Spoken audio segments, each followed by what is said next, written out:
So Colony shipped this game. If you don't know the backstory, I have, I don't know, 25 hours or so in it, 20 of which was from my first playthrough. I learned a lot playing through the game for those many hours, but one of the issues was I was like repeating certain things over and over again, trying to progress, and I wasn't able to progress for several hours at the end of that period. So I ended up starting over. I did do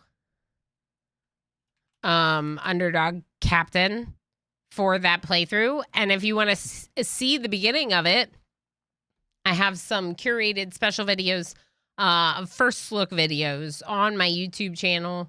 By curated, I mean it's actually edited down. It's not just a VOD thrown up there. I didn't stream it. I did it for the YouTube. And then I liked it so much that we brought it on stream. We played it some. I tried to get some advice from people. What we ended up finding was that I was stuck. I was in a position where I didn't have enough skill to beat the people that I was like up against. I had some good gadgets, but those weren't enough. And I think in the beginning, sneaking my way through some scenarios and putting some points into sneak limited our ability to gain skills and XP in other things like attacking, right? If we're sneaking through and getting through the fight and not fighting the fight, there's no XP for, you know, Jed with the shotgun. No XP for shotgun, right? They're not going to get any experience in their specific like skills that they're using during a fight if we're not doing it. And then we get into these fights that are above our level. This is good practice for BG3, which we're going to be starting on September 11th. I've never played it. I just got it. It was gifted to me, and we wanted to make the upgrade to the computer first and make sure that was all smooth. So we're going to be doing BG3 soon. In about 2 weeks, a little bit less, on September 11th. And then Colony Ship, which you just voted for, we did this new start on one stream. So we've had one stream of it before this where we worked on, oh, there it is, where we worked on this playthrough, this new start. It's still Ilana, the Underdog Captain. Ilana, instead of waiting so long to get the second companion, I went and I got both companions. I knew who they were. I knew where they were. So I went and I got 2 companions. Then I went to the first frog fight and I took both companions and we killed the frogs. Then I went to fight some scavengers, and I think we had to redo the fight once, but then we beat them. We did another fight. Wasn't there another fight that we had to redo? Let me think about this. Look at the map. We went to the armory. In the armory, there's the frogs and then the scavs. And then, oh, we talked our way through the other group of scavs. And we got through level 2 of the armory. We couldn't access level 3 of the armory. And level 2 of the armory had a device that has a couple of things that it'll need to be fixed. I don't know where we would find those things. We're on a ship in the middle of space, traveling from Earth to Alpha Centauri to Proxima Centauri, and we'll never leave this ship.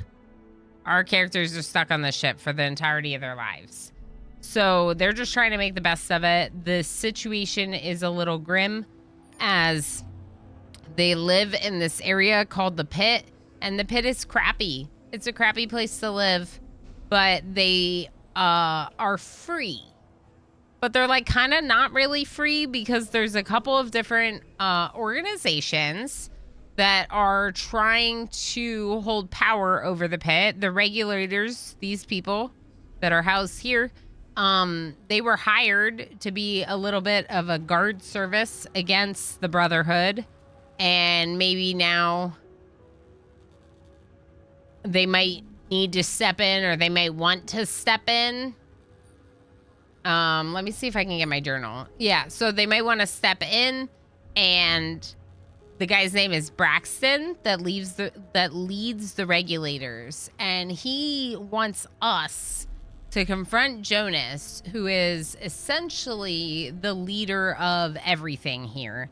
The person that's been kind of running the pit since the pit started is Jonas. And he wants us to confront that guy and tell him that we're, like, coming to get him. I think we're done with Zeke. But let's finish. We'll ask Zeke these other questions. Zeke's in the power station. We repaired something for Zeke because Zeke apparently doesn't know how to repair it. So we helped repair it. I'm going to move, before I forget, I'm going to move my camera like... No, I think we moved me all the way over here for this game.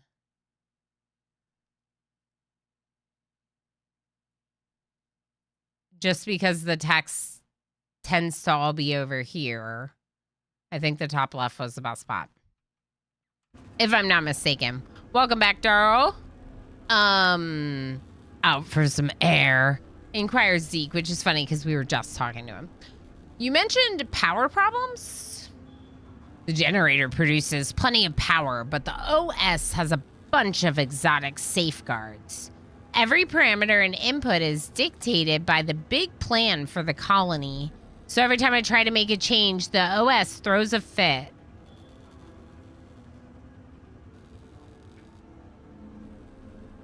If we manage to add more transformers to the grid, that'll hold us for the next little while. The bigger problem is heating and air. This cargo hold was never designed to house so many people or anyone at all, if it comes down to it. Portable air purifiers keep the air more or less breathable, even if it would leave an Earthborn gasping on the floor and complaining about his rights.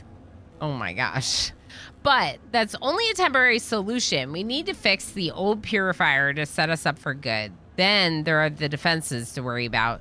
The bigger the town gets, the more likely the habitat will come knocking again. The habitat is the place where the main three factions on board the colony ship live. We're kind of like the outcast, right? We're in the pit. We are not living in the ideal scenario here. We have an ad break coming in. I'm going to use it to have a moment of hydrating myself because my voice is already getting raspy reading a CRPG.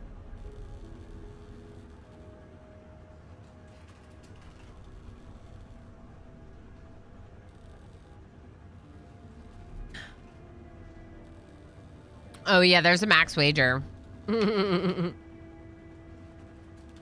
Your wager cannot exceed 10 million. Oh, 100 million. And you hit 2 out of 3. Holy heck, Pandarific. Wow. Anything I can do to help? If you could supply an oxidizer for the air purifier, that would take a load off my tortured mind. That the kind of thing I can pick up at the store? Sorry, I was just ruminating.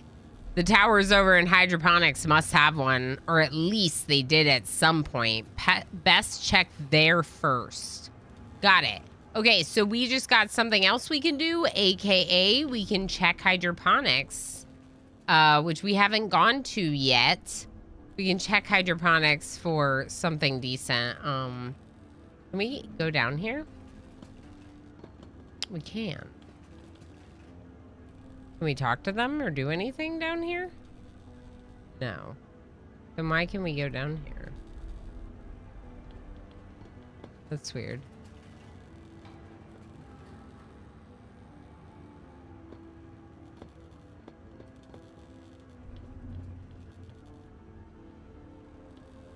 It's weird. I must have clicked behind it somehow. Rodri lost. Yeah, Rodri lost like 900 million or something. Okay, this is just an electric transformer once intended for the future colony. It's gonna be someone else's problem one day. There might be like some of these rooms you might be able to break into. Technically stealing, but like, do we care? I don't know. So I do want to go to hydroponics. I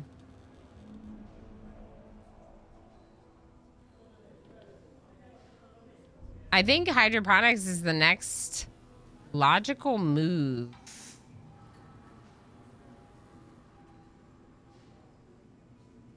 Oh, there's something here. Electronics we can strip. Let's strip those. This is the Church of the Elect, which is one of the groups. We gained a module. Okay, cool. Yay! Darth Strider 1998 just subscribed for 7 months. The time has come and so have I. Darth Strider, thank you so much for 7 months. Thank you for your resub and all your support. I hope you're doing well. Good to see you. Let's go ahead and travel to hydroponics. Why not? Why not? The hydroponics division was originally conceived to adapt Terran plants to the anticipated environment of Proxima Centauri. Extensive gene editing was employed to develop resistance to alien fungi and pests. An accelerated adaptation hacked into the plant's genetic code. Like many other critical systems, hydroponics was abandoned during the mutiny. The carefully cultivated flora and fauna was left on its own in harsh environs designed to propagate rapid and brutal evolutionary cycles. When men returned to reclaim hydroponics, MJAJXP just gave a tier 1 sub to Pandarific. MJ, thank you so heckin' much for sniping Pandarific with that gift sub and kicking off a hype train. Oh no, my face is in a different spot again. We'll see how much it covers. Thank you for the hype. Thank you for all the support, friends.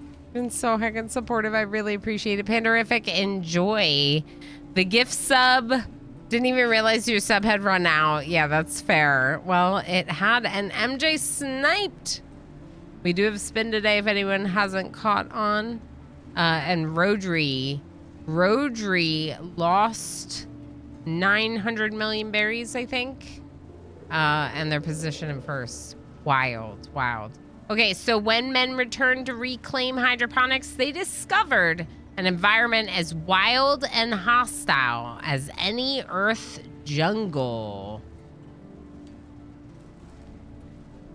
So this is a wild, hostile place where they used to grow the food. But now it's like a jungle. We're going to go inside here. Oh, can we talk to you? No. Talk to you? Keep walking. Carlos? A bald man wearing a gas mask gestures you to approach. Where you can see it, his skin is pockmarked and slack from prolonged exposure to antifungal chemicals. You're guessing the environment isn't great for hair either. Welcome to Camp Reed, he says. Removing the gas mask with a sigh of relief. I'm Carlos Manny.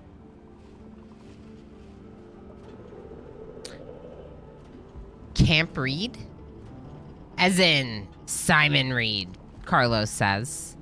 The man who led the first expedition. When we'd finally hacked our way into this tower, he dubbed it Camp Reed. We all thought it was the first step toward reclaiming hydroponics entirely. Yet here we are, 3 years later, and we've moved no further.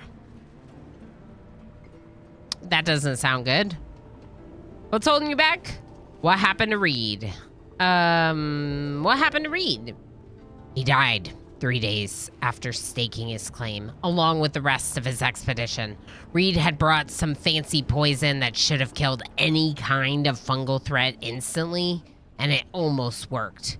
I guess you could call that Reed's epitaph. The thing played dead for 3 days, metaphorically licking its wounds and literally evolving its cellular composition. This is terrifying. Like the idea that like you're trying to get rid of something and it just like evolves into something stronger and worse. Then it struck back.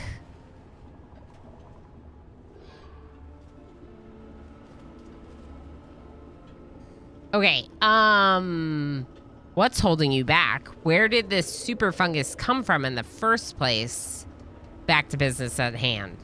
Where did this super fungus come from in the heckin' first place, and why is it on our ship? Same place as our ancestors. It was one of the original passengers.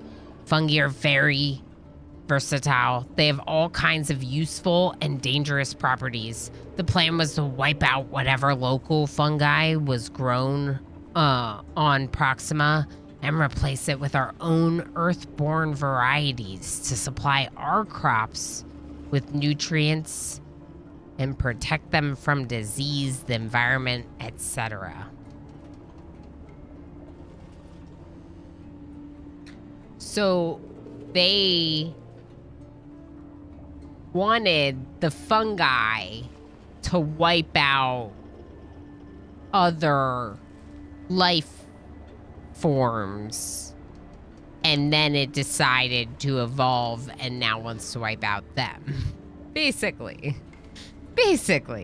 They ran their Earth fungal cultures through hundreds of mutation cycles to make sure it would survive in alien soil. There were safeguards, but those required active cultivation by our botanists to work. Thank you so heckin' much for the hype train, friends. Thank you for the additional support. Already at 180 points towards our goals. I'm very excited. I very much appreciate it all. Where was I?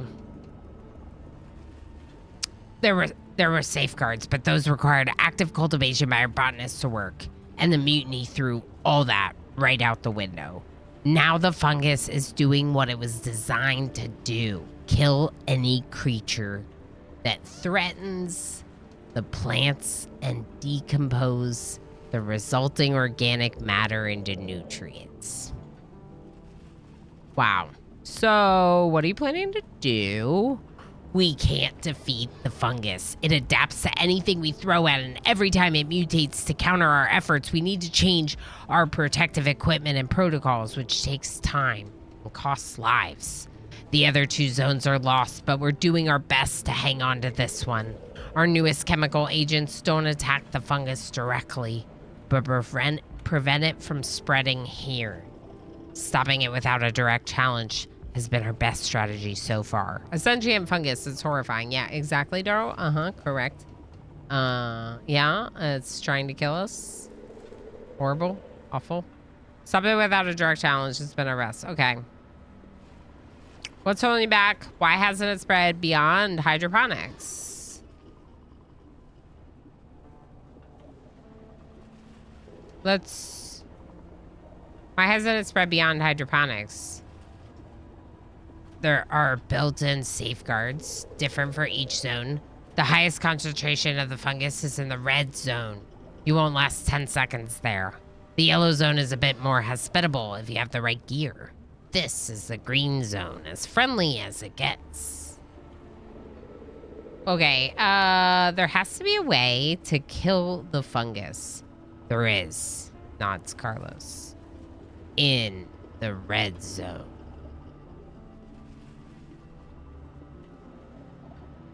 Clickers? Hi, Simto. Cordyceps? The VIP competition. Yeah, so, MJ can't win, but also MJ is very much so winning right now. But MJ, like, can't win because, as a mod, MJ won't get the VIP badge, so I'd give it to the next person. the first person who could get it, which, you know, right now Tumbleweed's in a very good position with 1 billion. 1 billion berries. All right, so in the red zone. Good to know. So eventually you try to progress to, like, through each of the hydroponic zones. I know from my first playthrough of this that, like, to get to the second zone, you have to kill a really hard, probably sentient fungus. So that wasn't even close to a consideration in my first 20 hours. Cordyceps is an ant fungus thing they based The Last of Us on. Ooh, okay, cool. All right, so what's holding you back? Plants were sacred to the Founding Fathers. Sorry. Plants were sacred to the Founding Fathers. They represented our connection to Mother Earth, our sustenance, and our future. Picture rippling fields of wheat, rye, and barley to the horizon. Mighty oaks and cedars, children eating apples right from the tree. That was the vision for Proxima.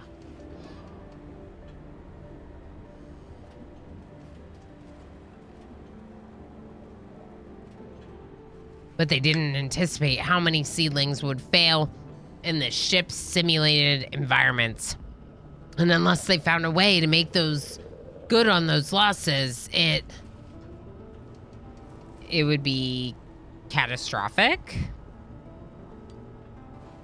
Carlos nods. Alien fauna and poor soil were deemed the biggest threats, so they matched the most important plant species with customized symbiont fungi. The latter were meant to act as pest killers. Unfortunately, fungus did its job a little too well. We're the pests now. What about the native plants on Proxima? Have you seen any? Neither have I. Maybe they have their own apples and oranges. Not that I've seen one of those either. But what's much more likely is they'll contain organic compounds we can't digest. Then what?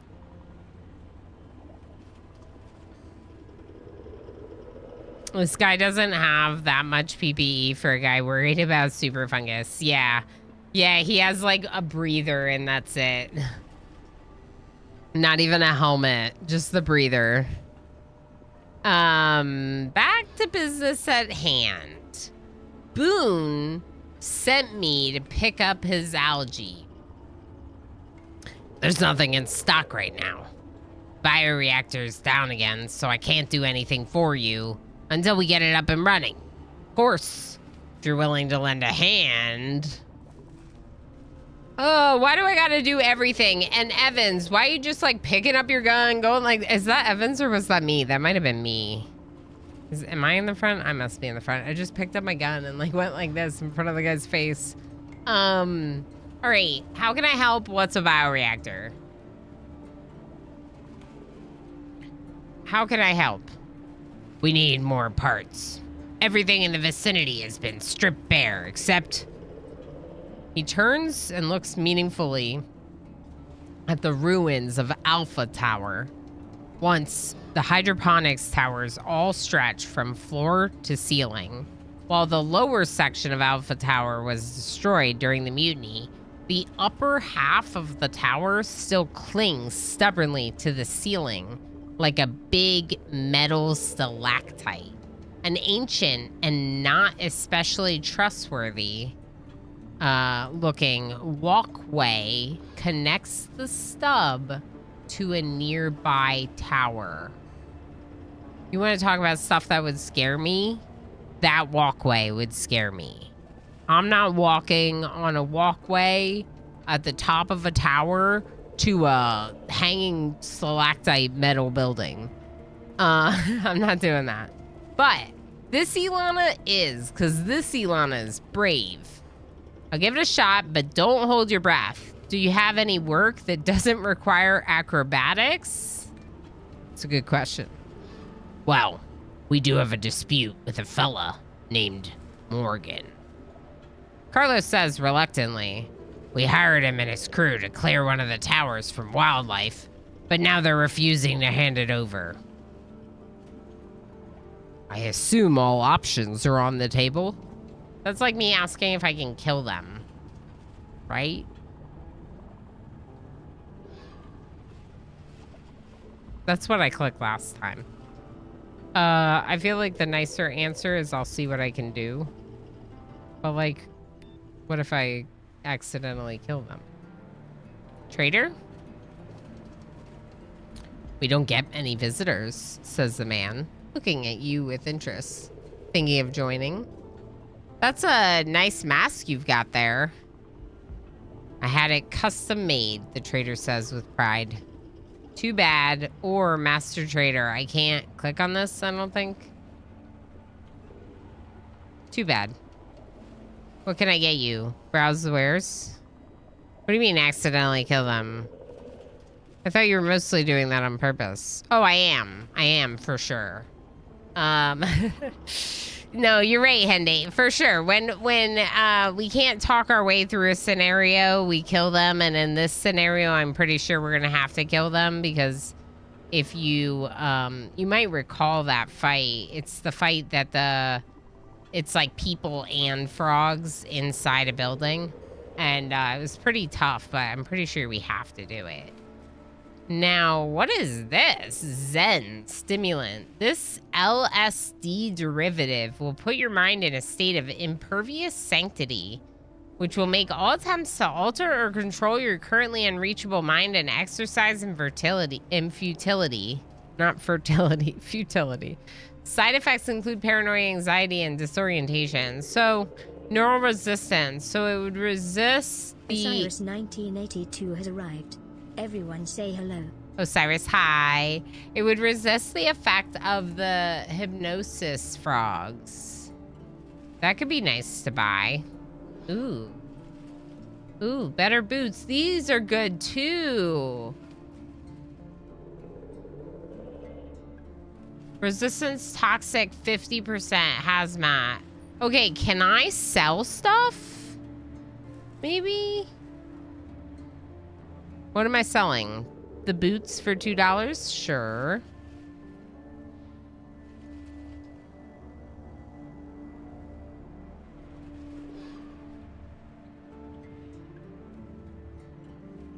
I feel like we wanted to sell some of these guns, but I don't know which ones now.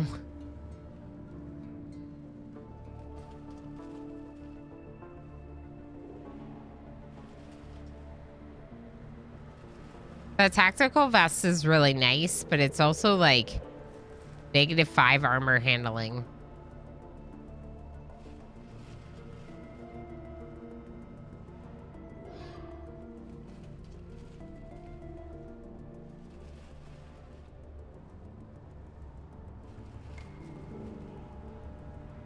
So we could sell some of this stuff. I'm just wondering if there's anything else I can sell or should sell. I really don't like these ones that are like one shot. I might sell both of those.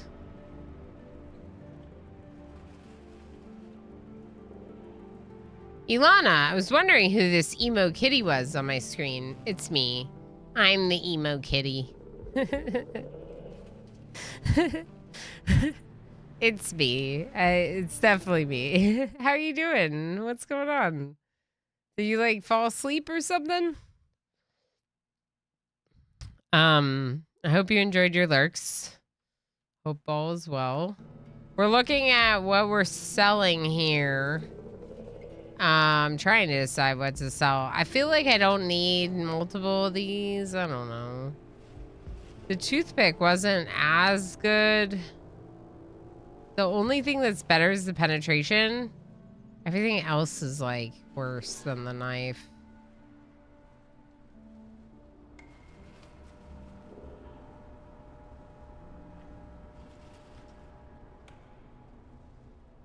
Unmatched penetration, yeah. Made for wrecking walls and tearing out steel studs. Its main purpose utility bar. I just feel like I don't need all this stuff. Like, this is too much stuff.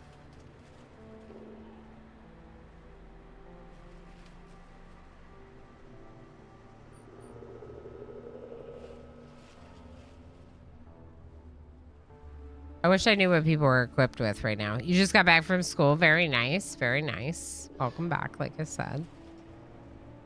We switched over to Colony Ship. End Zone 2 was good. It was fun. spend a little bit more time working on the research tree and some expeditions. We were gonna try some crowd control, but we have to do some tweaking of some settings, and I didn't want to restart the stream because I didn't want to mess up anyone's stream streak that can maybe only come at the later half of the stream. It's silly, but it does. If I can control it, I'm gonna try.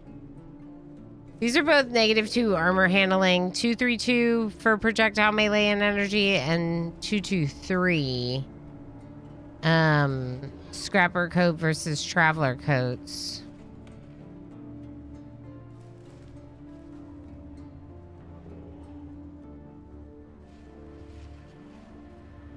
I don't know how much of this extra I really need, but right now we would be paying. Why doesn't it tell us how many credits we'd be paying?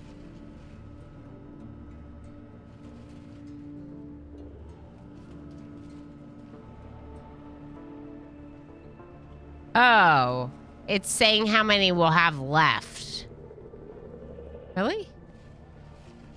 That's not bad. We'll still have 1,100 credits at the end. How good is this submachine gun? But the submachine gun lacks in beauty. It makes up in shoddy construction. If it blows up your hand, perhaps the enemy will catch some of the shrapnel.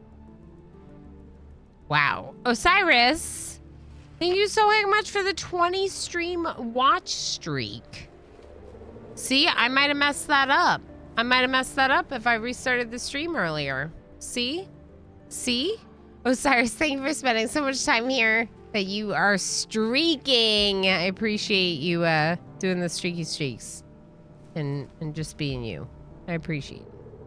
So we have 3 worker boots and 2 raider boots. The raider boots are definitely better. We could sell 2 of these worker boots maybe. I doubt we're gonna need all these helmets. 431 and 342. We'll sell that.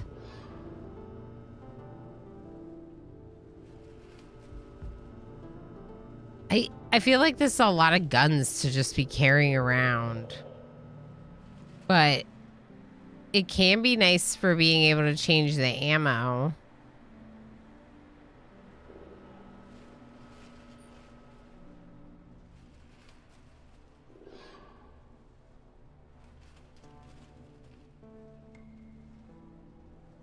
$12 to 13 damage. Projectile pistol.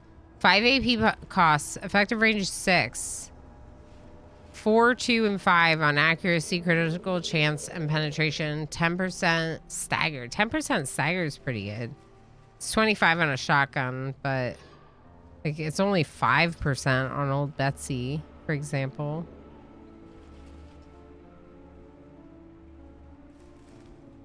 I'm going to get rid of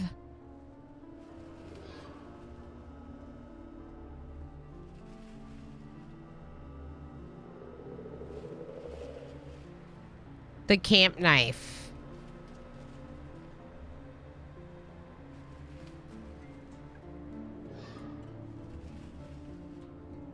Actually, I'm going to get rid of the utility bar.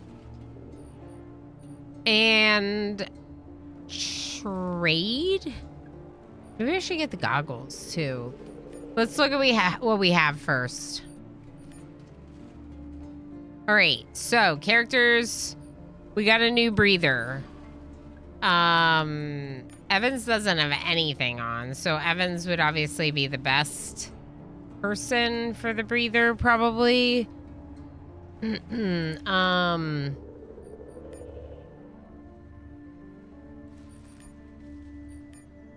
gonna give Ilana this to resist the hypnosis effects of well, if we maybe we'll wait and see.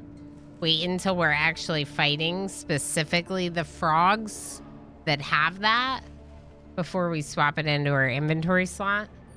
All right, so Ilana has a utility bar.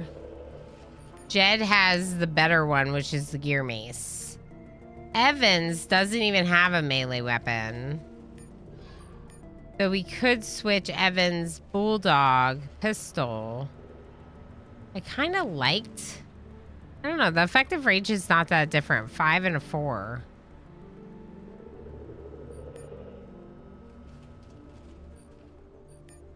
Evans has the most experience in rifle and then in pistol. So we could swap out for a melee weapon on Evans. And give Evans the camp knife or the toothpick. But Evans shouldn't normally be in close range because they have a little bit of a longer range compared to, say, the old hammer that Jed has. It's a little shorter range. But ideally, no one's in melee range, and it's going to happen no matter what. Let's just do it. We'll compare. How's this? This is 12 to 13 damage pistol, 5 AP cost, effective range 6 with 4 accuracy, 2 critical chance, 5 penetration, 10 stagger. 10 to 12. 4. This long sight has a longer range too. I'm wondering if we swap you out, maybe we... oh, it's both 9mm. Oh, it's all my 9mm. I might sell the bulldog. And the camp knife, these two. Ilana's working on a revolver. Ilana does not have any skill, really. Oh, a little bit. About to level up in pistol. Okay, I might not want to change that then.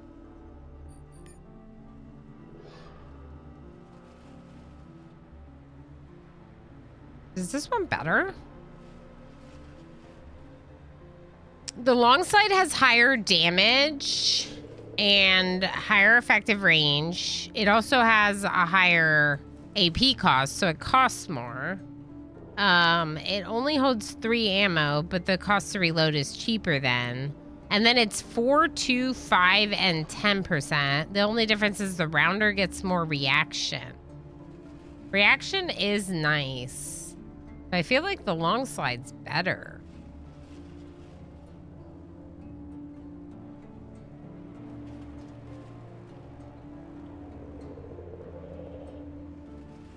I'm gonna swap it out. I'm not gonna sell the rounder necessarily. I'm just gonna try this for right now. What about this? Is the long slide still better than this? Yeah, I think so. Yeah, I think I like it better. Okay, so I might sell the Piper Jack and these two, keeping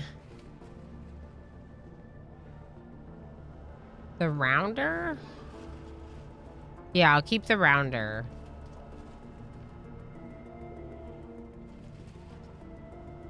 Oh my gosh. Okay, so the Piper Jack, the camp knife, and the bulldog. We'll sell it. Just to free up some space. Get a little bit of credits. It's not much, but we'll get a little bit of credit for it. And then we'll keep some of this other stuff just in case. I almost wonder if I should keep these in case we get another person, but look at all these other weapons we have still.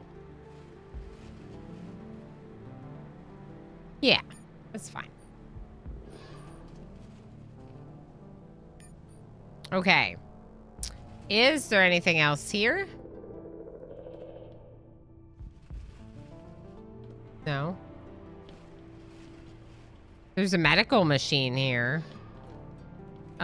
Which we know what that is. That's for installing subdermals, but we don't have it, or implants, any subliminal, subdermal, or any of them.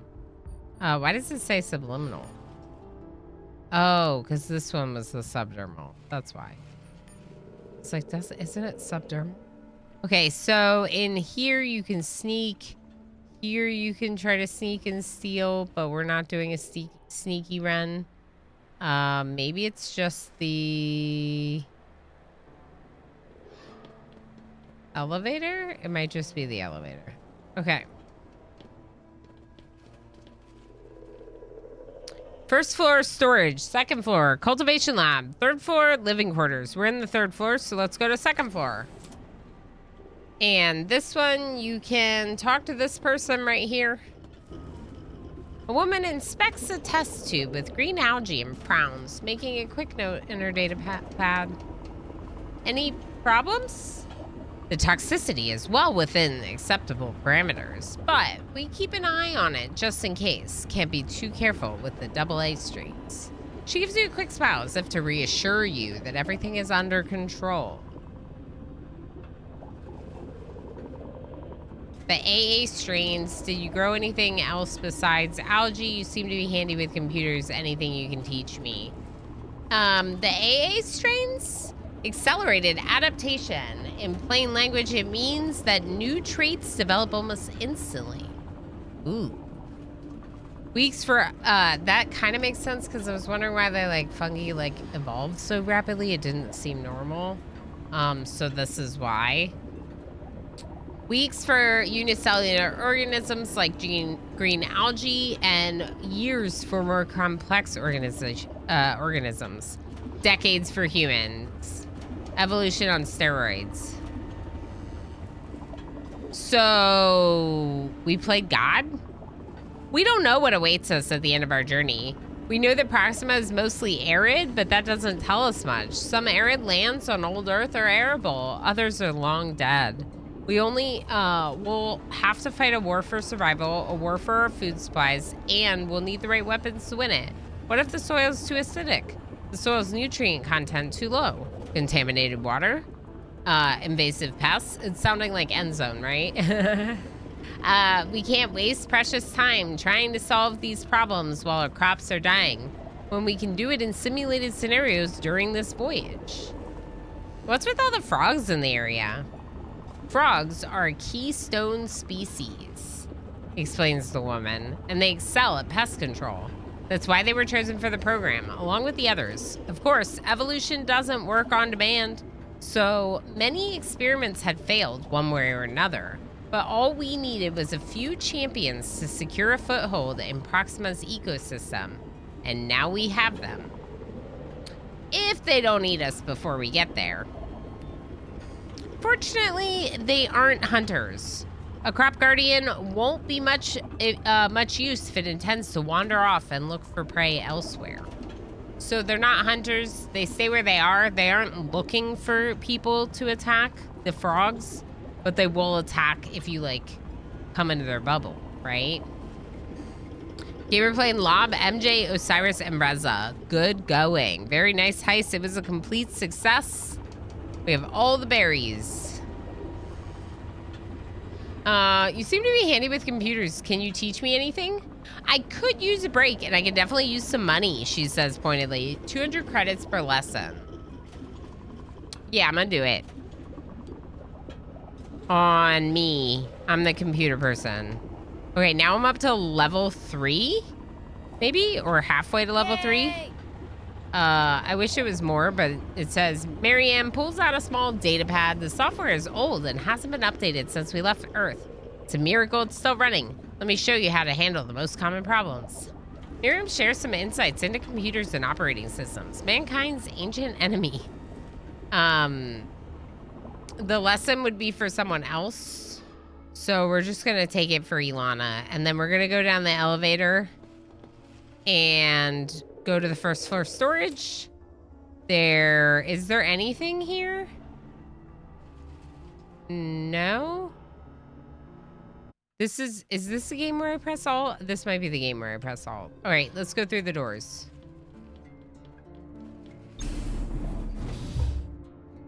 I've never seen anything like this, says Evans, staring at the greenery all around him. Even the air tastes different here. Wait until we get to Proxima. Farmlands as far as the eye can see. None of that industrial ever again. I wonder how the locals would feel about that.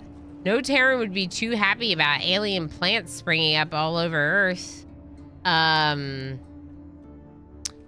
as an agrarian world, pure and simple. This time we'll not lose our way.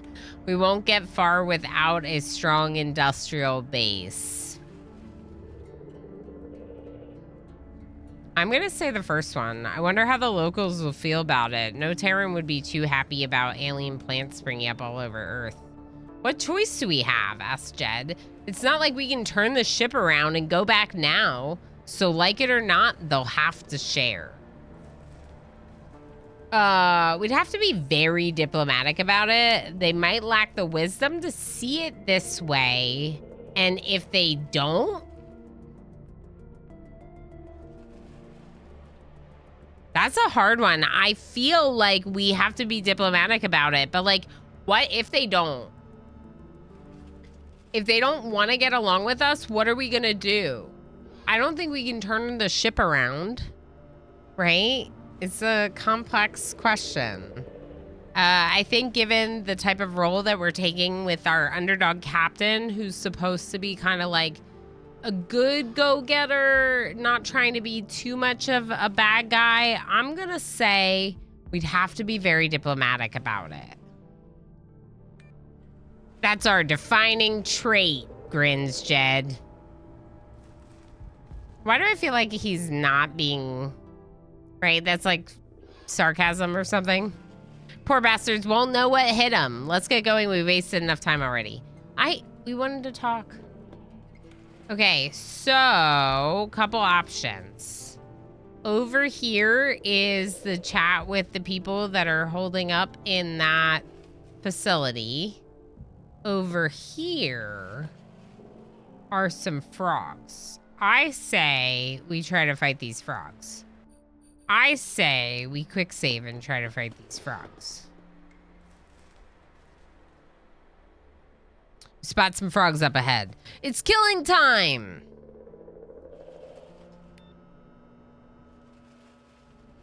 I'm gonna take a break though for the break. So no one's gonna miss the action. I don't really like it when people that can't subscribe miss battles specifically. Like me chatting is a different story. Now, right now, the initiative is that they're all going to get to go first before we get to go. So that's not great for us, but we're going to give this a try. We can always reload. I'm not going to do the Gardic because we played a ton of that. So I am going to try to do a clip reel. Hopefully it'll work for us this time. Because it was being a little weird before, you know? Let's see. One of my colonists beheads my other colonists with their Zeus hammer in RimWorld. Obviously, I'm mad. Thank you, everyone, for the break. I appreciate it.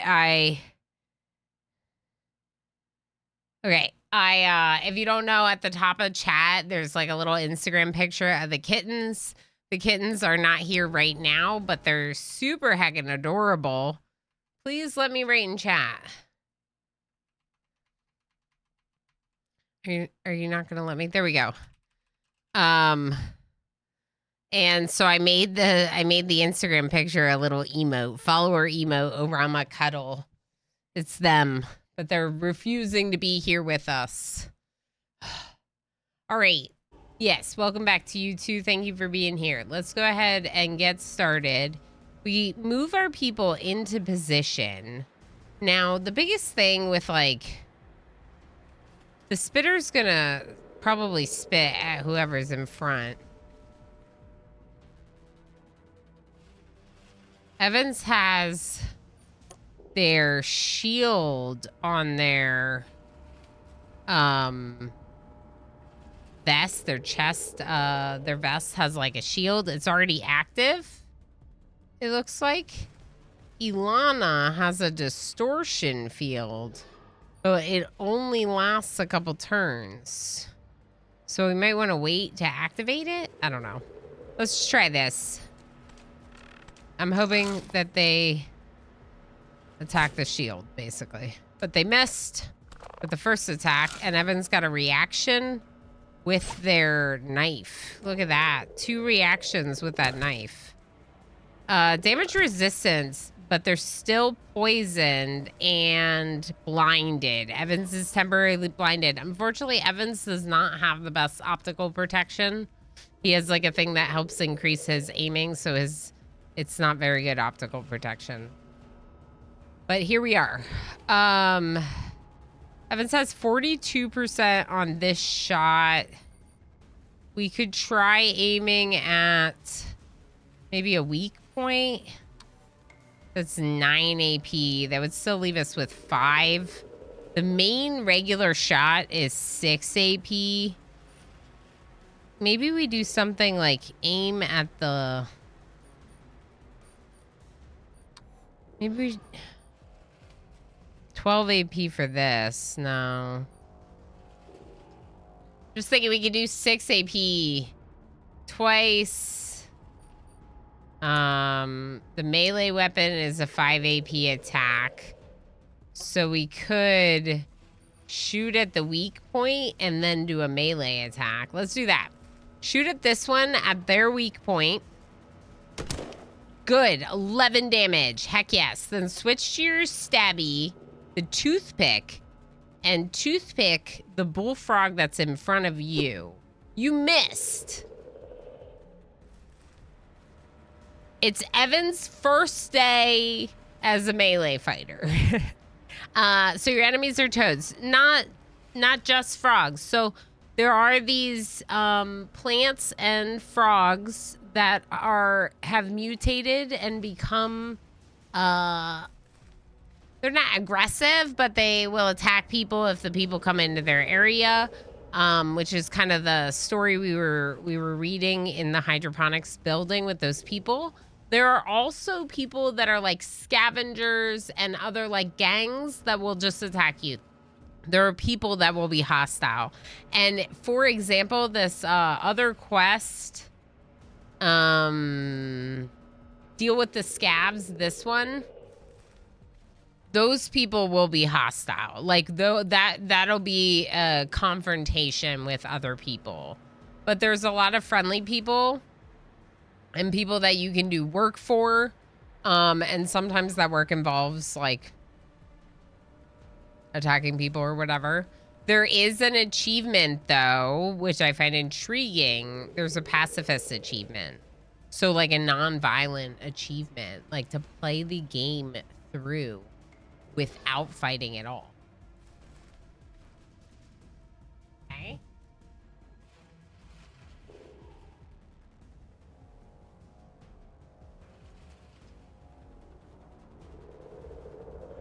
Want to be in the cat cam, kitten?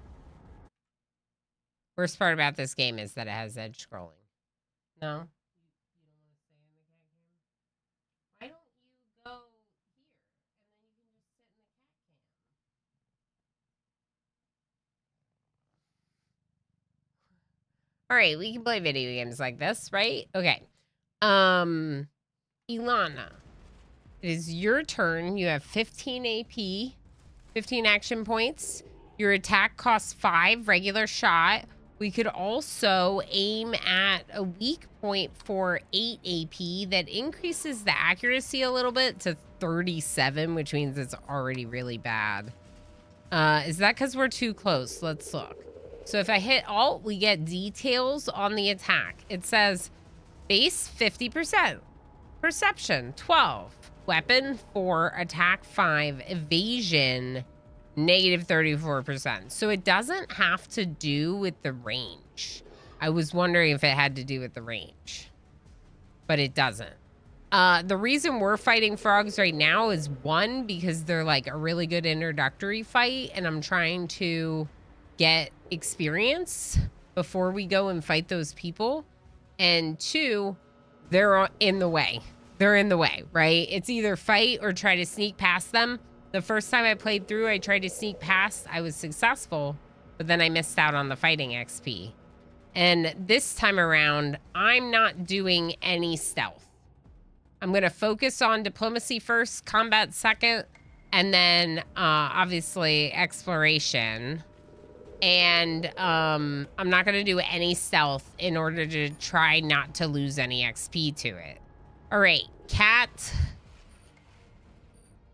I wish I had better chances, but we'll go for it.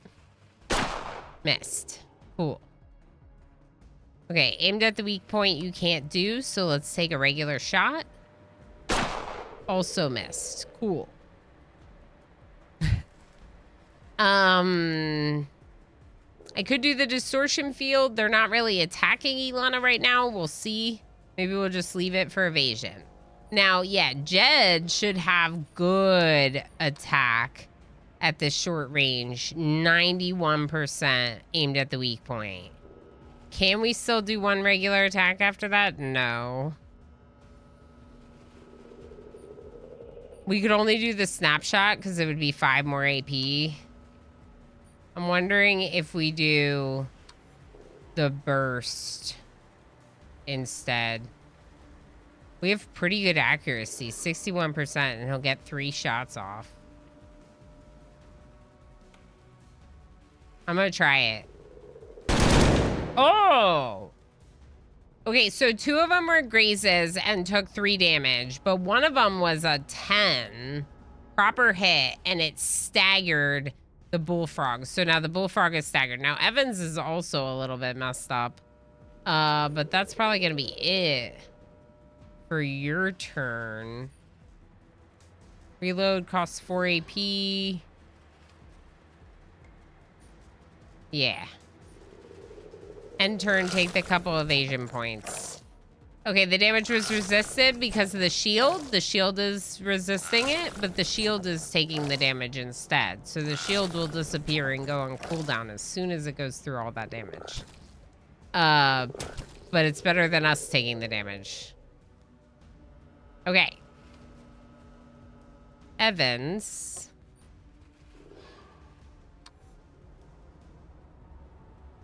%, that's so bad. 49 for aiming at the weak point. Heck it, do it. We'll do the same turn we did last time. Missed and a reaction attack. Are you kidding me right now with this? That was horrible. Okay, please stab this one in the face. We don't have the AP.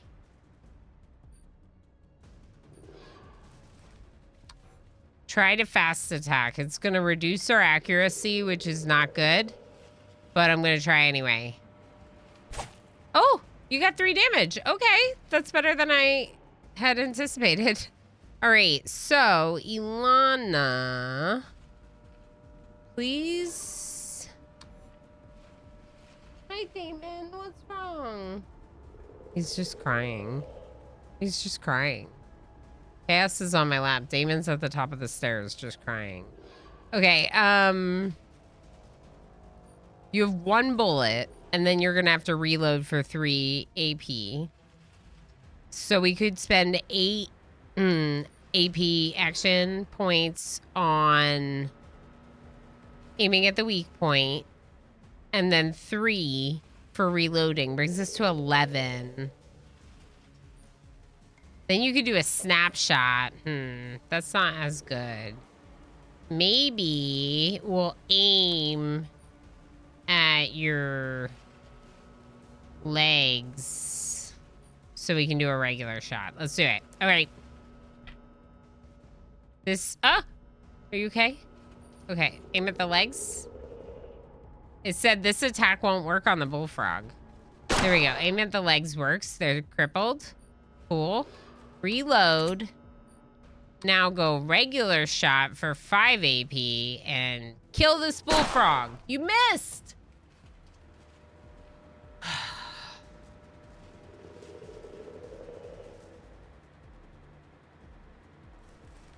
My chaos kitten is attacking me. I'm mad that she missed.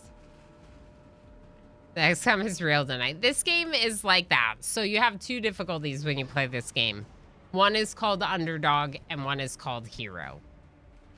Underdog gives you XCOM odds. Hero doesn't. Right? So I chose Underdog. I chose to go hard mode with this. And I'm glad I did. I think that maybe if I replay through the game, this is my thought. If I want to do the pacifist sneaky run, do that one as hero after playing through the game on hard mode. And then just like breeze through it and sneak through all these scenarios. I think that could be so fun. Especially after you get through a brutal playthrough and you're like, you know, rawr. All right, so 3 shots. But the thing is you might not need 3 shots to kill it. A regular shot is 6 AP. 100%. I can't say no to 100%. Shoot this one now. Oh, it's almost dead. Oh. Okay, you're gonna move here and end your turn. Damage is resisted, but the shield is now down.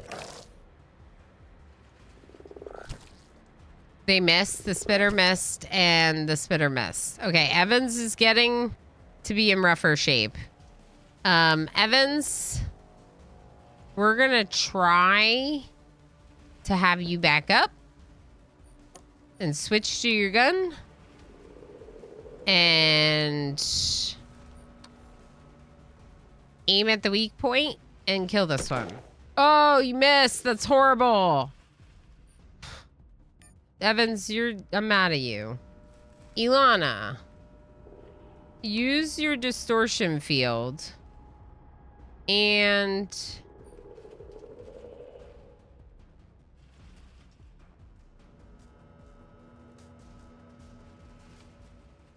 Hmm. 13 AP. Ilana could do something like aim at and then also aim at the weak point and then also a regular shot. She has 2 shots. She'll have to reload next turn. Let's do it. Ooh, 11. That was great. Now this one. Good luck. Missed. Yeah, of course. All right, Jed. It's your turn, Jed. I believe in you. You're gonna kill this one. Perfect. Well done. And now you're gonna... Can we use all of Jed's AP? Yeah, cripple it. Cripple it. Crippled and staggered. We're gonna win. We're gonna win. Otherworld, hi. Hi, we're gonna win. Oh. Oh. Hold on. Something very important happening.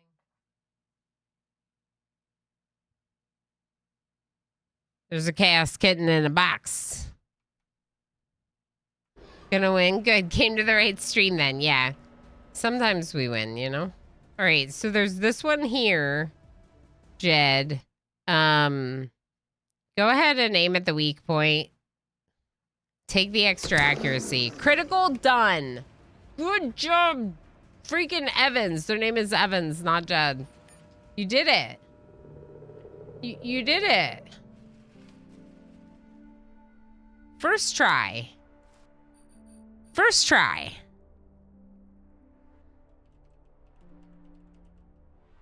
First try. Love that. So proud of us. Was there anything else down there? No. You can't go that way. Okay. Is there anything here? No.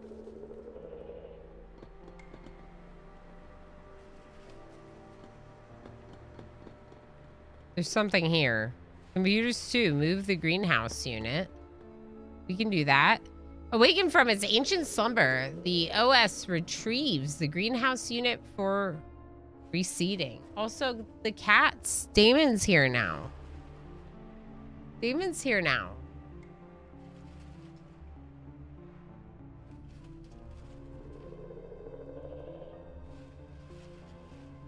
Okay, bye. Maybe they'll come back. There's a path going this way. Is there anything else over here? Can I go this way? No.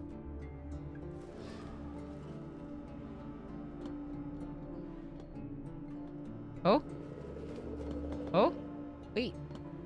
We can go this way. Examine the plant. This poster child of the pest control department does a fine job catching oversized insects and promptly draining them of mineral-rich fluids. Our future farmlands will be safe from the proximian bugs and rodents. There we go. I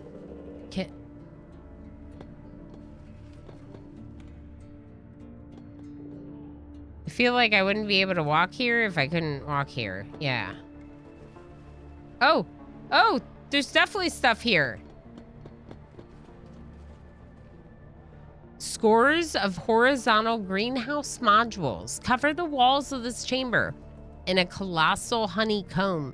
The hydroponics lights failed a long time ago, leaving everything to wither and die, but some specimens have adapted to the new environment. A few, disturbingly, have even come to thrive. Take a closer look. You're about to take a step forward when you spot the telltale signs of a nest deep within the greenhouse module. Whatever's inside, you can handle it. Leave it alone.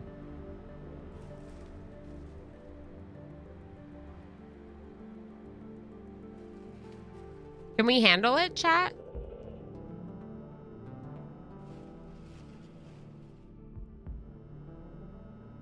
I feel like we can't.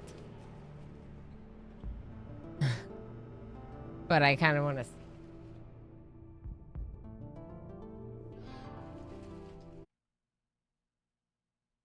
Let me turn off the cat cam since they're not there. Do it? Okay, whatever's inside, you can handle it. Mistaking your fleeting interest for an all-out invasion, a startled frog jumps out to defend its home. Fight! Oh, more fight.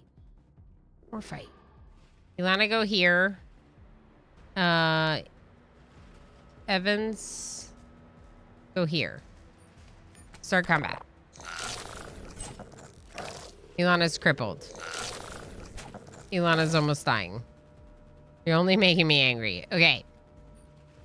Evans, please aim at its weak point. You missed. Oh my goodness. Okay, another shot. Good job. 7 damage. Okay. Ilana's turn. Ilana, please aim at the weak point. Ooh, nice. Staggered. Ooh. Aim at the weak point again. 4 more damage. I didn't leave Ilana enough to use the regen stem. We can always reload, it's true. I don't think we're gonna need to, because watch this. Jed, do the thing. That's the thing that Jed does. It's a pretty nice thing. Alright. End turn, Jed. What a lad, right? Ilana's like dead, though. Look, Ilana has 4 death timer now. It's longer because Ilana died before and survived a battle. All right, Evans, can you aim at the weak point and kill it? Thank you. Okay, we're fine now.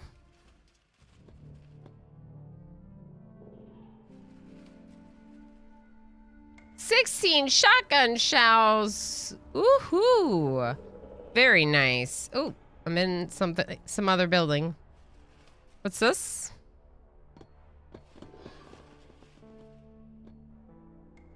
You hack your way through foliage until you reach a clearing in front of a heavy door, marking the end of the green zone.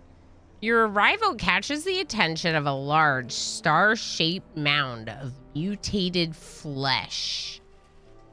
Another gift from hydroponics' brightest but misguided minds to their grateful descendants. An avid predator and an opportunistic feeder, the starfish is an excellent addition to any terraforming arsenal.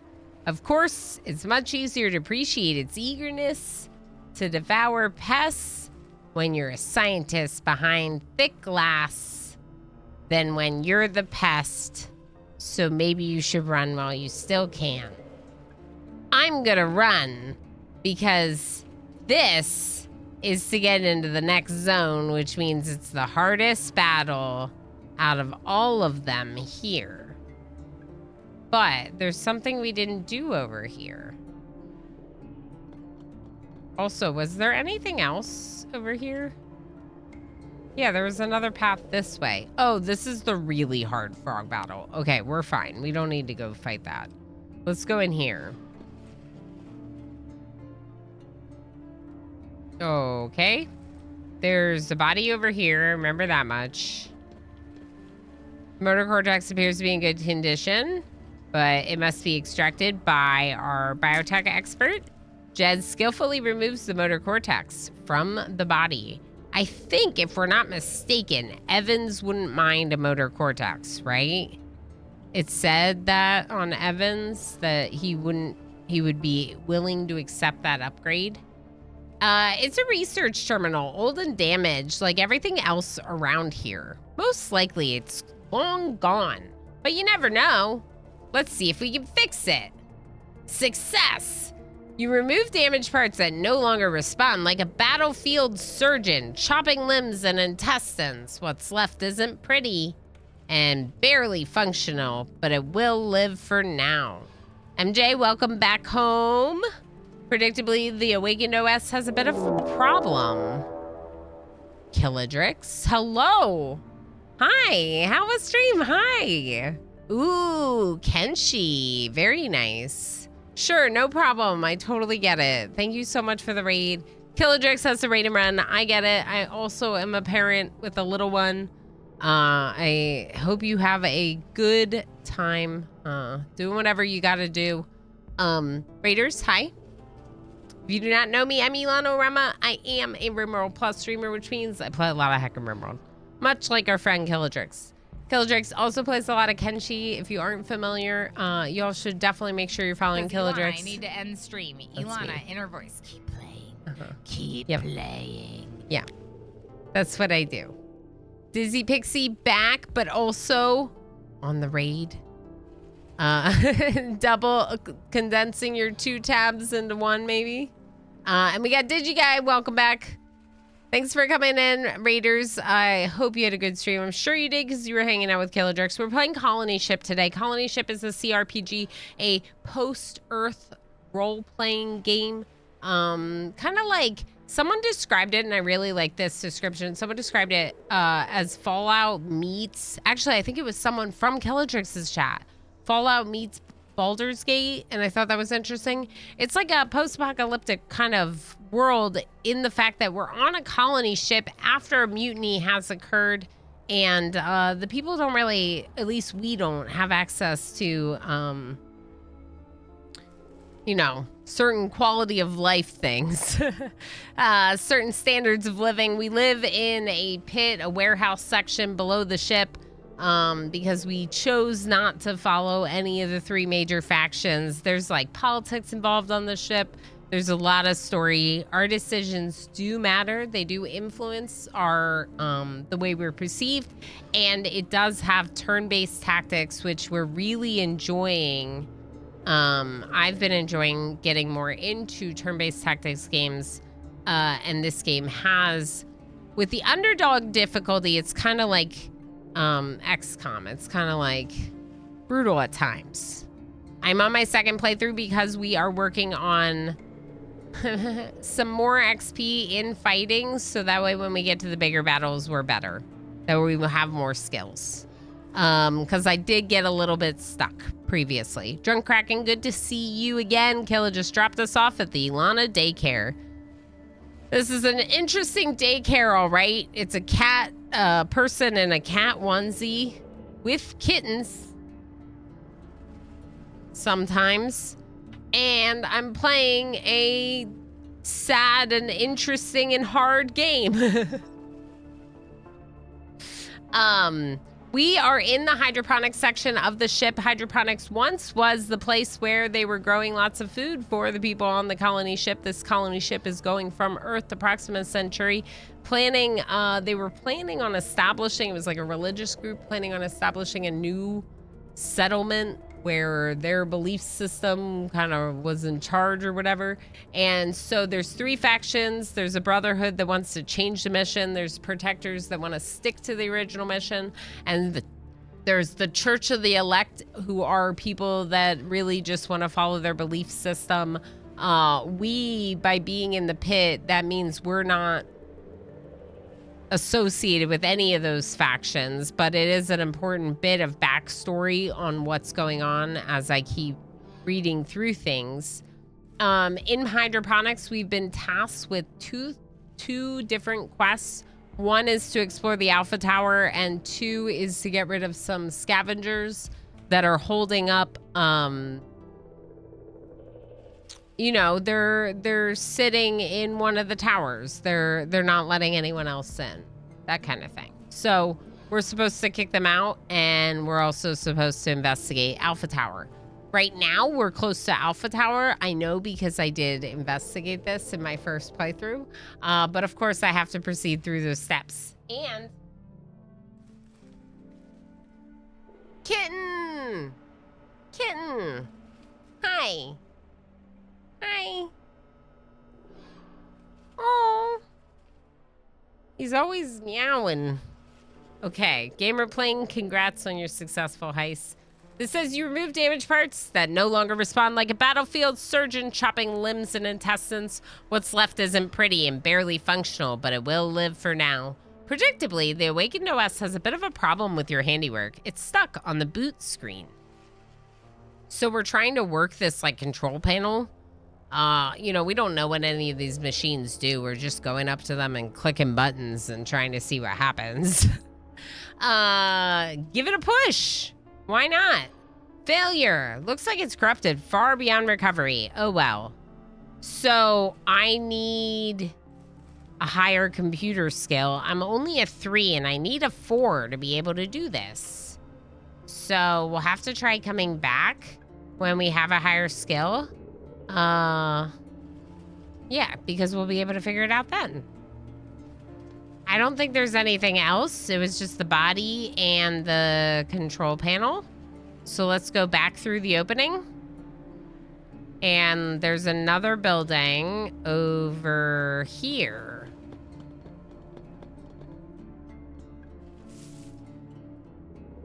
Let's climb this ladder and check out this little thingy.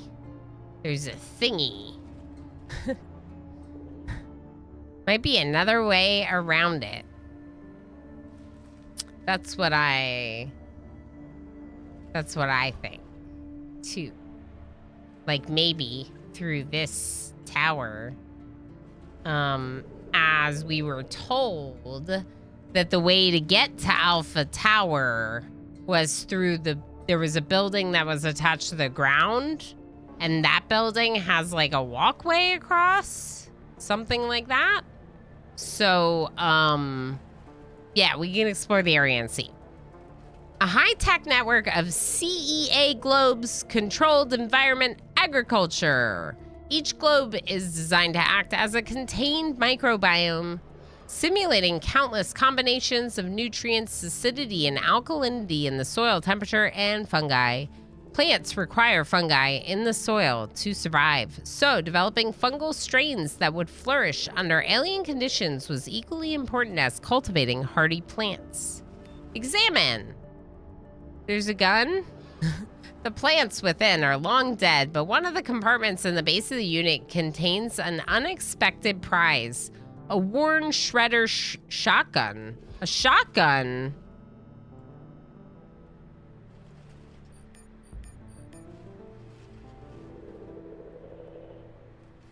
Worn shredder. Shorter effective range. Lower AP cost. 4% accuracy. Ooh, increased accuracy, 10% graze, but penetration and stagger are lower by 5% each. Oof. That's hard to say.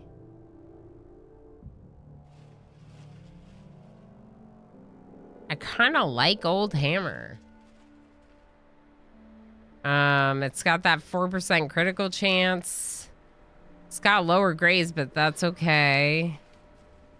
The accuracy boost on Warren Shredder would be good, but like I think Jed's accuracy has been kind of awesome.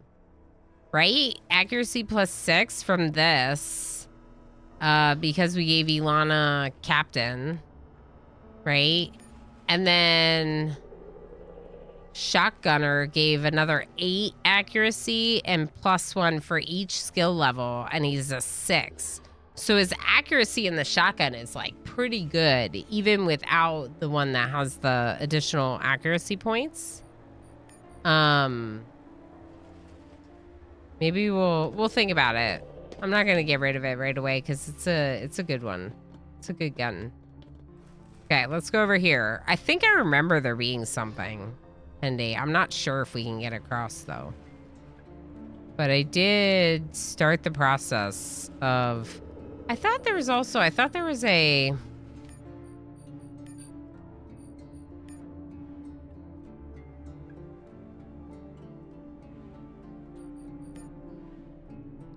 I thought there was like a overlay that shows the things that we can interact with, or was that just the other game? Am I confusing my games? I might be confusing my games. I don't see anything. I think we're okay. We'll just go back. I just had to check. All right, let's examine the elevator, please. The power's out, and so is the elevator. Someone had tried to revive it with a portable generator, but clearly given up. The generator still has some juice left in it, so the control board is probably dead. It's a long climb to the top, so maybe it's best to check the board first just to be sure. Check the control board. The control board is missing a bunch of safety modules: remote monitoring, acceleration, load compensation, vibration dampening, and electromagnetic shielding. Anti-EM modules in particular fetch a good price, and everything of value here has been stripped. There's an ad break coming up. We're just going to play right through it because I don't really need another break right now. If you are not a subscriber, you might get an ad. I highly recommend taking a little break. If you have any questions when you get back, don't hesitate to ask, like, about what's going on. I'm more than happy to answer them. This ship seems like a death trap. Hack it. It is a death trap. And yes, we're going to try to hack it. So let's override the safety protocols. We have an electronics of 5, so it's successful. A few minutes later, you're rewiring the control board to bypass every safety feature. Congratulations, it'll be a fast and bumpy ride to the top, but it's better than climbing. Oh. Hey. We got the elevator working.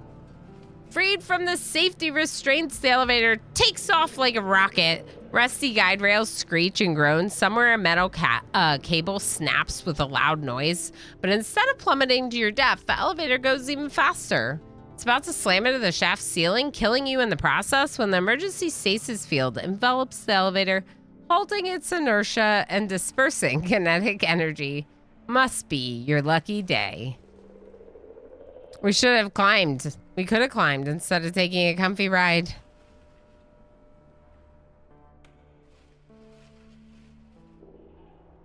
Oh, yeah. Multiple builds are definitely viable. It seems like it by the achievements. So you're right, Hendy, that the game like this would offer multiple solutions so you could bypass certain skills and use other skills. Absolutely. I've never really played games like that, and it's fascinating to me. And I'm like excited to get into that journey as we like explore more of these games. I mean, I guess I don't know if Divinity Original Sin is the same in terms of the fact that, like, I don't think your decisions matter in that game the same way this is. It's more like a linear story as far as I know. I don't know. I feel like your decisions do matter. There's certain things you can do that change the game dramatically. Anyway, doesn't matter. Pandarific, 2 out of 3. Nice, very nice. So we got out, we crawl out. We're on the top floor of this tower. There's a dead body with vines around it. Another poor bastard couldn't resist the forbidden fruit. The ever-evolving pheromones not only make it smell heavenly, but also impair the victim's ability to concentrate and think clearly. So the plant's blind, but it's fast as a whip, so it touches all it takes. So what were they reaching for? Emergency ladder. Is there anything here? Go through pockets? Ooh. Ooh. Ooh. Okay, so that's a better respirator for Ilana. And that's way better goggles for... Oh, that's a motor cord. Work goggles. Yeah, we're gonna swap you out, I think. So now, Evans will have a better ability to resist things like the spitter. We still have Jed with the, like, face mask breather, but... Yeah. Overall, that's better. Original Sin 1 was a brutal assault. I didn't play 1, just 2. Original Sin, I wanted to get into, but so many of the quest lines and the rewards depended on really arbitrary things like which character started a conversation by proximity 2 hours ago. Oh, yeah. A roll with it kind of game, not a min-max kind of game. Keeps it interesting. You can play through it several times and get different results each time. Yeah, I feel like I kept trying to do everything, and then instead of getting things done, I just would, like, be, like... I would be on, like, that part of the story for a really long time by doing all sorts of minor quest stories. Zool, welcome back. Hi. You're saying hi. Hi, Zool. Ended up only reading random books for, like, 15 hours and getting lost. Yeah. Okay, so there is a ladder to go down, so we can use that. And there's this walkway over here, but that's not great. Okay, let's check the ladder.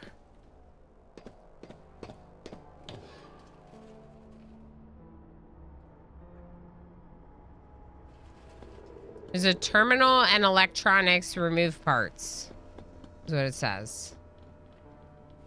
The terminal status screen reads like a wartime death register. Almost everything is flagged as a hopeless red, meaning offline and non-functional.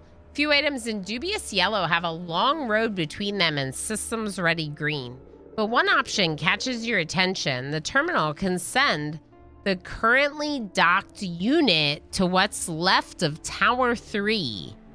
You could hitch a comfortable ride to your destination instead of risking your health on the ramshackle walkways. Tarzan time walkway? Yeah.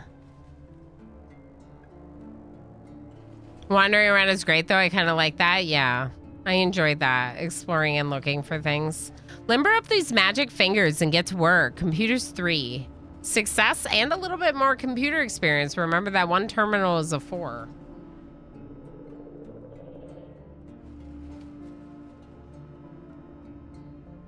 I vote walkway. We'll see. We might have to do it anyway.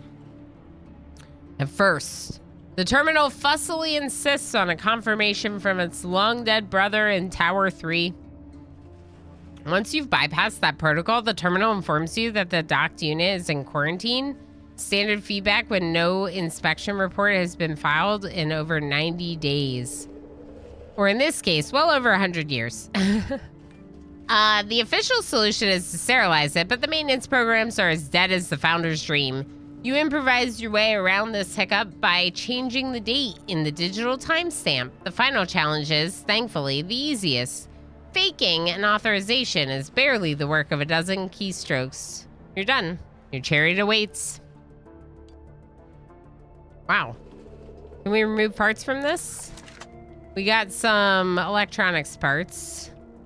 We can examine this, but I'm guessing the chariot's a better way to do it.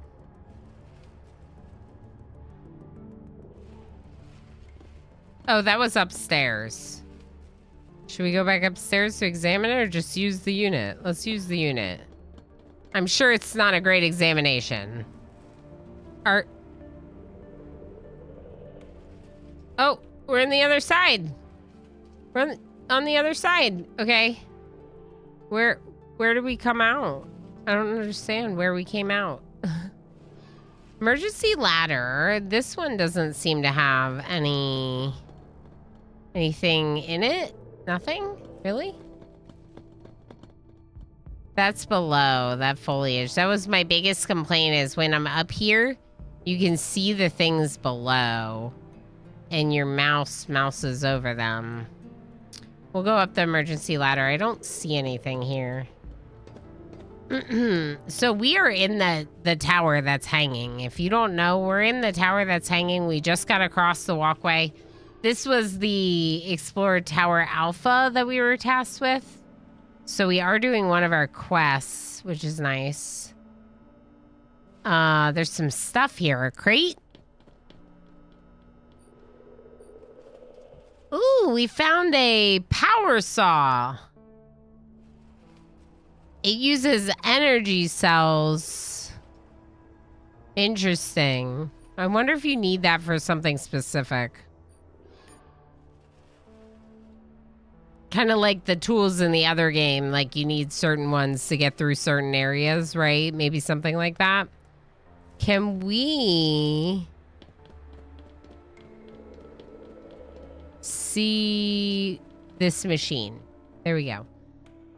Except for the grime and corrosion, this bioreactor seems to be in good condition. A strange translucent worm slithers out from one of the plastic tubes, leaving a trail of glowing sludge behind. And you revise your estimation to poor.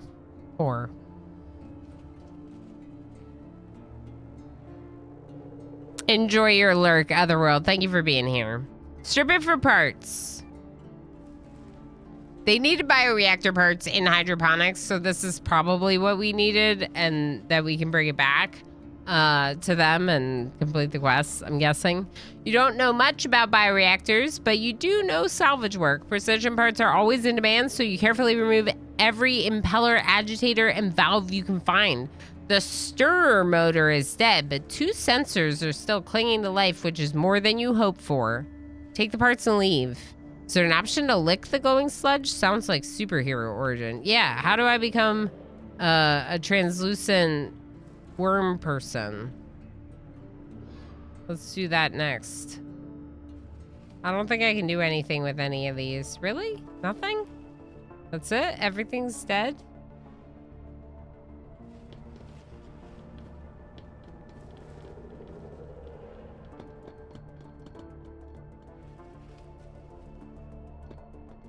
We can't go that way. Okay, what about this thing?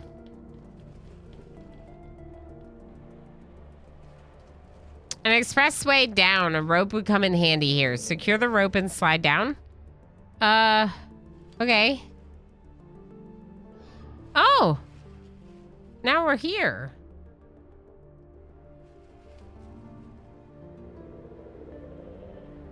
Okay, I guess let's go back to the main part of hydroponics. Unless we think there's anything else here to explore. We went this way, we went through here. It doesn't look like there's anything on this side. Yeah, that's what we saw before.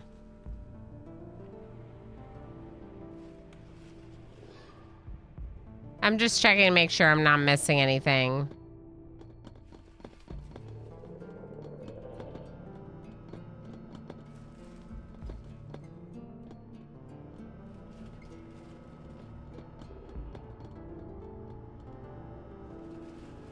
Did we go this way? We came from this way. And we didn't go this way. But this is just these frogs. There's, let's see, 7 of them. 7 frogs. I don't know if we can do that. This was one of the fights that I wasn't able to do before. We could see if we can do it now. Because we are stronger than I think where I was before.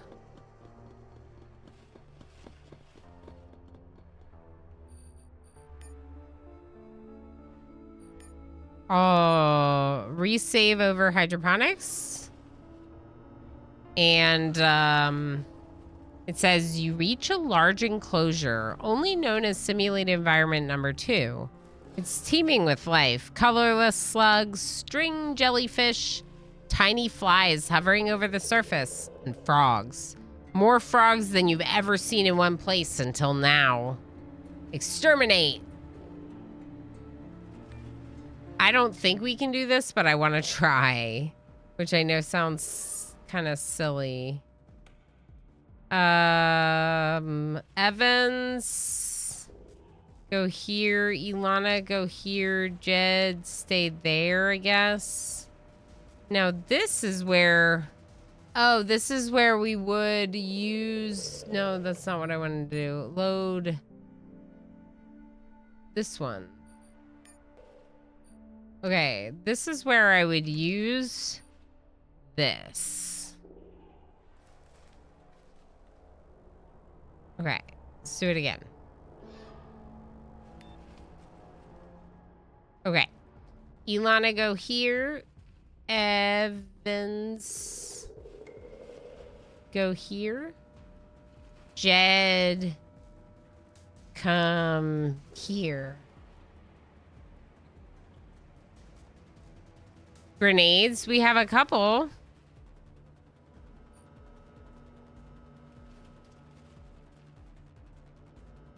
I don't think we really do have grenades, do we? We have a flashbang.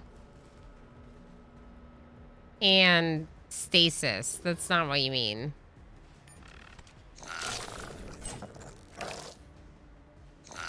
I wanted to see if we can do it. I don't think we can. You think the flashbang will work?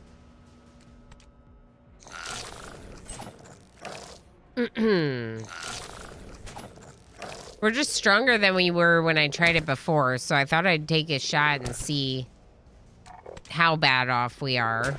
But if Ilana goes down like the first turn, we definitely can't do it.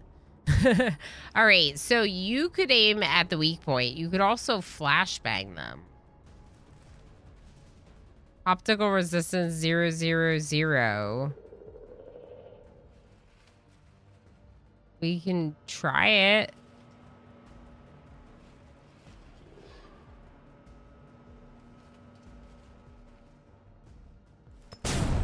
Blinded, blinded, blinded. Cool. Good. So they'll be blinded for the next couple turns. Yeah, the 2 spitters and the psyker. Exactly. If they can't hit you as good as that. Also, look at how good our accuracy is now. 100%, 100%. Wow. Is this also 100%? Ooh, regular shot is 100%. Critical shot. That's great. Okay, Jed just got panicked by the psyker. Ilana's dying, so Ilana like can't even use the Zen. Ilana's gonna have to use the regen. But Ilana, aim at the weak point of this one. You have 7. Maybe just do 2 regular shots. Reaction attack, of course. Ilana doesn't get an attack, but then they get a reaction attack and do 8 damage. Cool. All right. I should have used the distortion field and I didn't. That's going to cost Ilana her life. Also cool. All right. Can you... You have 15%? Why is your accuracy 15%? It's fine. It's fine. Everything's fine. Everything's fine. Because of the panicked. 15% accuracy because of panic. They're taking a huge... Jed is taking a huge accuracy penalty. Use your regen and then shoot. Oh, you don't have any more AP. Oh, heck, that sucks. Okay, it's not great. Ilana's already down. It's probably already over.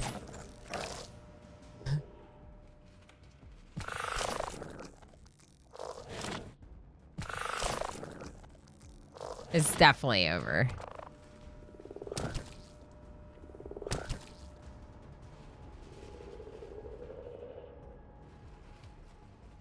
The flashbang was a good call, though. Because... I mean, basically because of this, right? Because of the significant damage that he can do.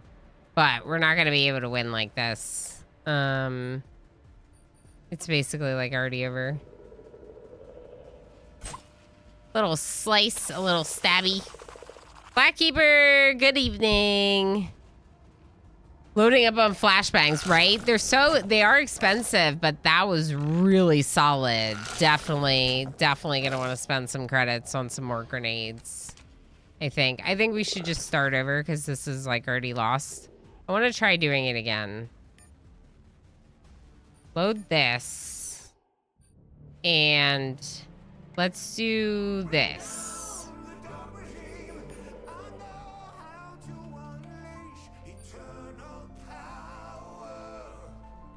Okay, Ilana, take the Zen. And, take... Can you take the better boots? You can take the better boots now.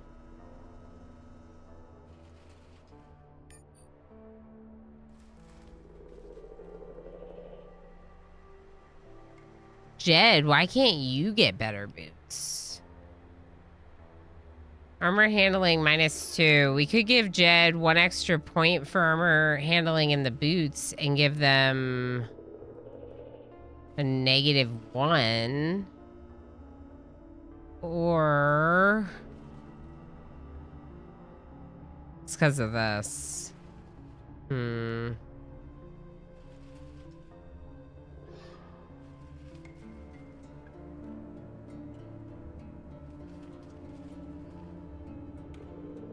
I might do it. Get a little bit more armor on their legs because that's what the frogs attack.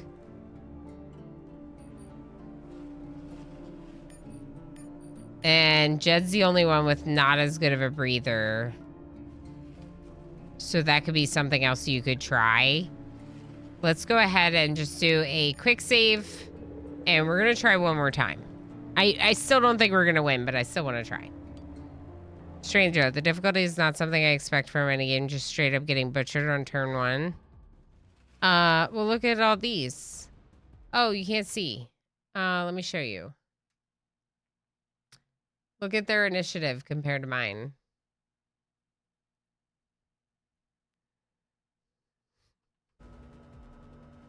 They have all the initiative to my no initiative at all.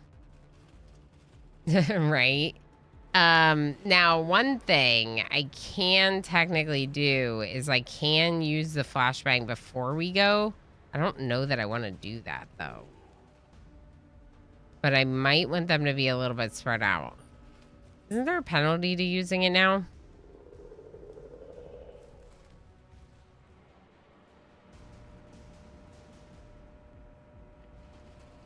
I think there's a penalty to using it now.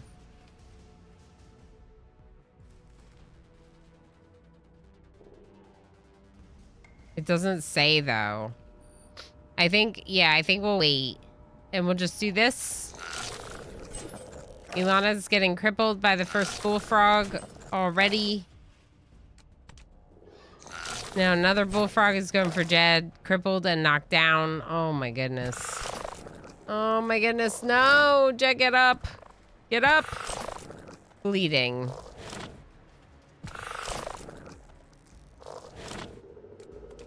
I have initiative. MJ rolls a 19. Nice. Miss. And reaction shot with a graze. Poison blinded. Poison blinded. Ilana's like dying. Again. Okay, now it's our turn. We're going to... Oh no, we can't get them all. The spitters and the psyker are definitely the most important. So let's get those. Good job. Now, you need... Still 100% accuracy with a fast attack, the snapshot? Maybe we should do that. Same damage. Grace chances increase, though. We only have 3 AP. What am I talking about? All right, end turn. You're going to pay for this. Ilana, you need to use a regen. Injected the regen stem plus 7 HP. Good luck. 5% accuracy. Go ahead and use your distortion field and try, I guess, to attack this bullfrog. You missed and they get a reaction attack and they're going to kill you. Perfect. 10 damage. 10 damage from their reaction attack, but my attack did nothing. All right, Jed's also almost dying. So you use one of these. And, shoot the psyker, I guess.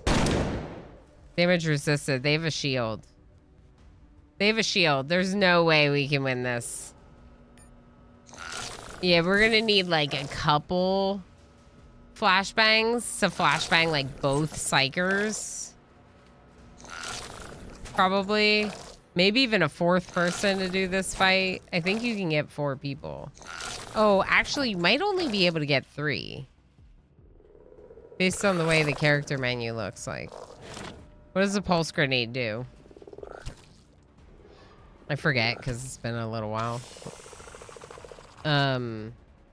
These are really expensive though. Like from my recollection, these are like 500 credits each.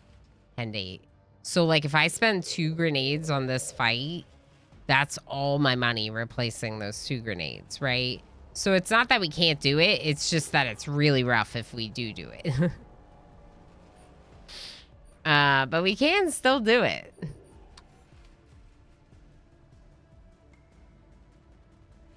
Go ahead and just shoot at them. Yeah, this is, yeah. I know, Jed. I know. I think it's over, but let's look at what the pulse grenade does. Upon detonation, this grenade is an electromagnetic pulse. But it's like, they're not going to be electromagnetic. We could try to see if it works on them. Actually, because we don't know.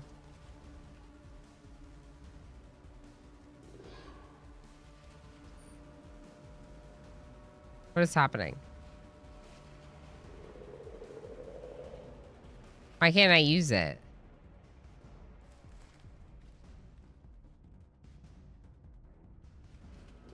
Okay, there it is. Try using it on the psyker and see if it affects the shield. Yeah, see, it's not electromagnetic. But if someone has a gadget like these, that busts those. So when you're fighting people, they will have gadgets like these shields, and then you learn that you use that pulse grenade on them. Yeah, we learned something for sure. We had to figure out if it works against them, so we know whether or not it's an option for this battle, right? Because they have shields, they're just different. I think I'm just gonna go ahead and reload, unless you want to keep learning. We could try keep learning. 70% accuracy, even though it's really short. You're gonna have to do the snapshot though. Try that. Oh, staggered. Wow, not bad. Damage resisted. It almost would be better to turn Ilana's distortion field on at the beginning, even though it only lasts 2 turns. Because it didn't get used at all. I turned it on after Ilana took tons of damage. Another thing is, if we level up to the next level, we could get more initiative by additional feats. And that could make us have better initiative than them. If we can get better initiative than them, we might actually stand a chance, right? Yeah.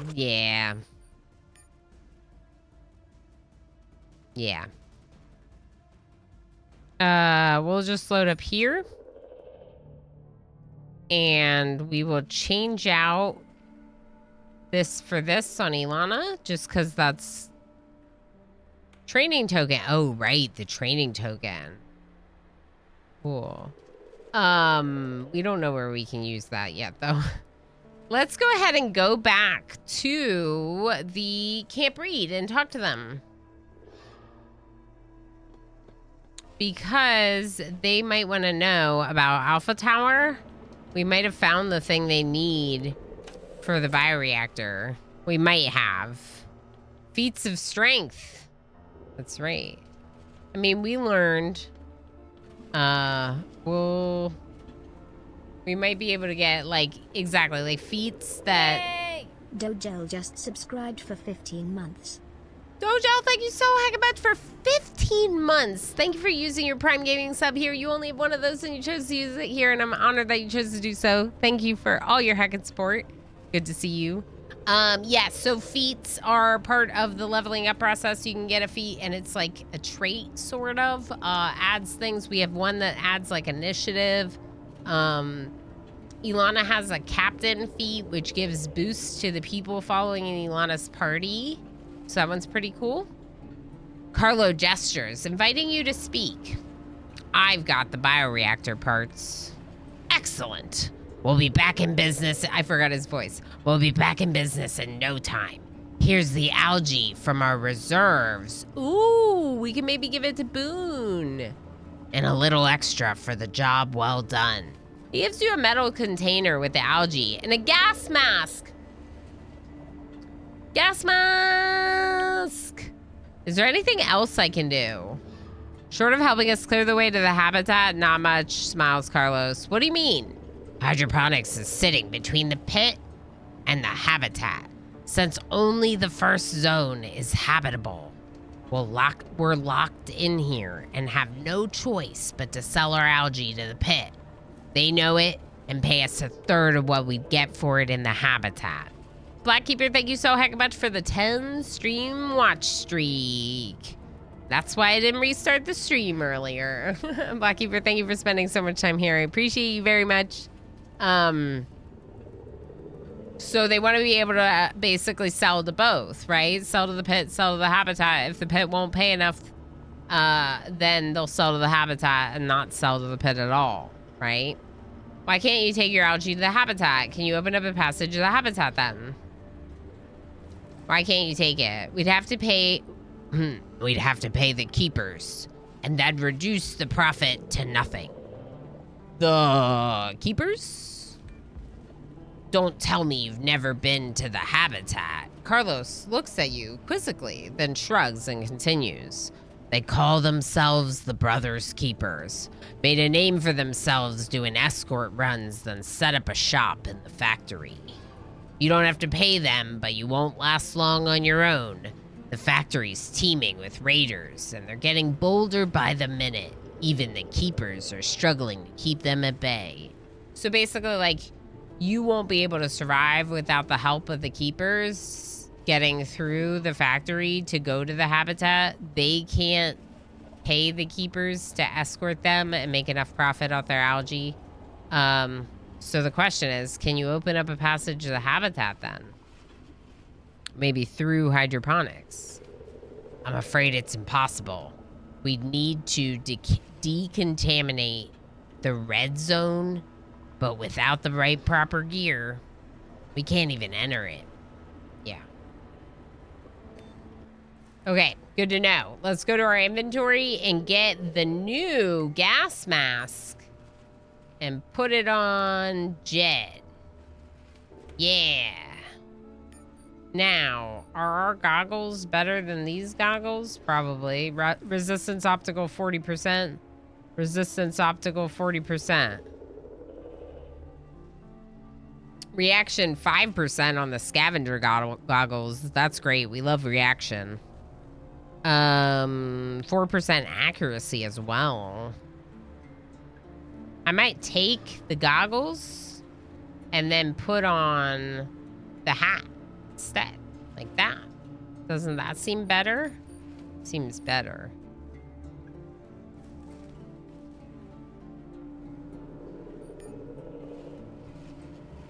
Okay, cool.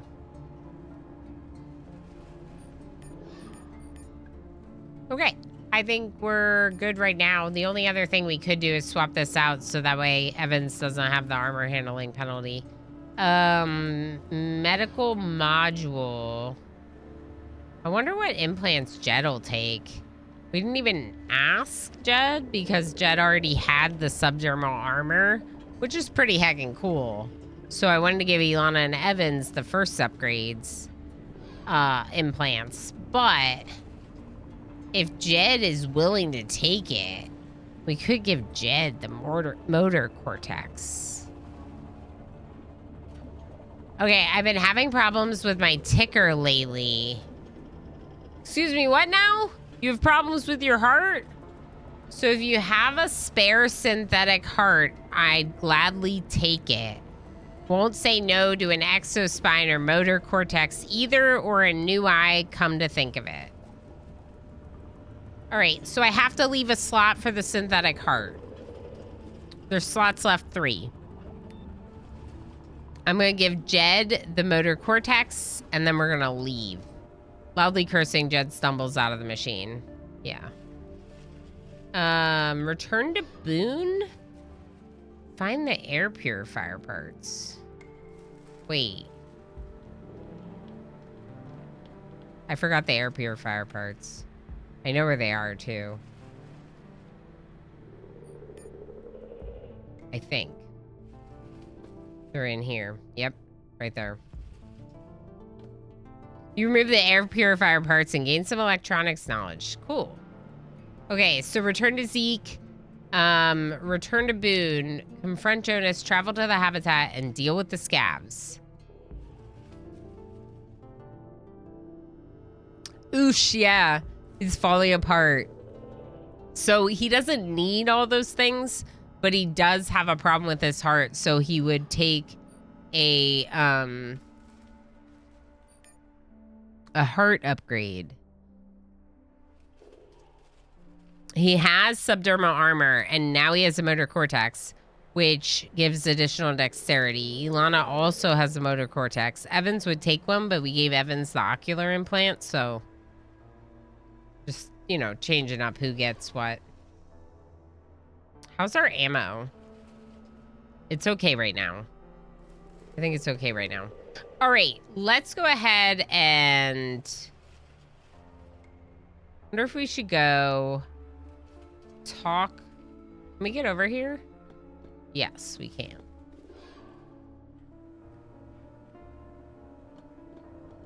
Go this way? Climb this.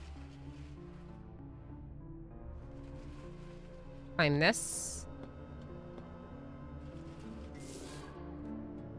We haven't unlocked this other area on the map yet. Because we haven't gone this way yet. Is there anything over here to look at or anything? Any flavor, story flavor? No? Okay.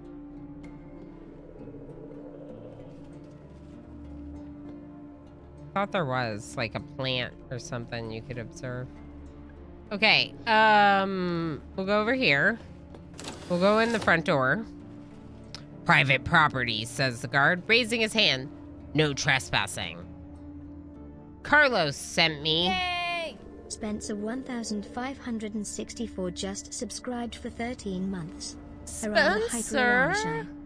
Spencer, thank you so heck much for 13 months. Oh my gosh, I looked at it in OBS. I'm sorry. 13 months.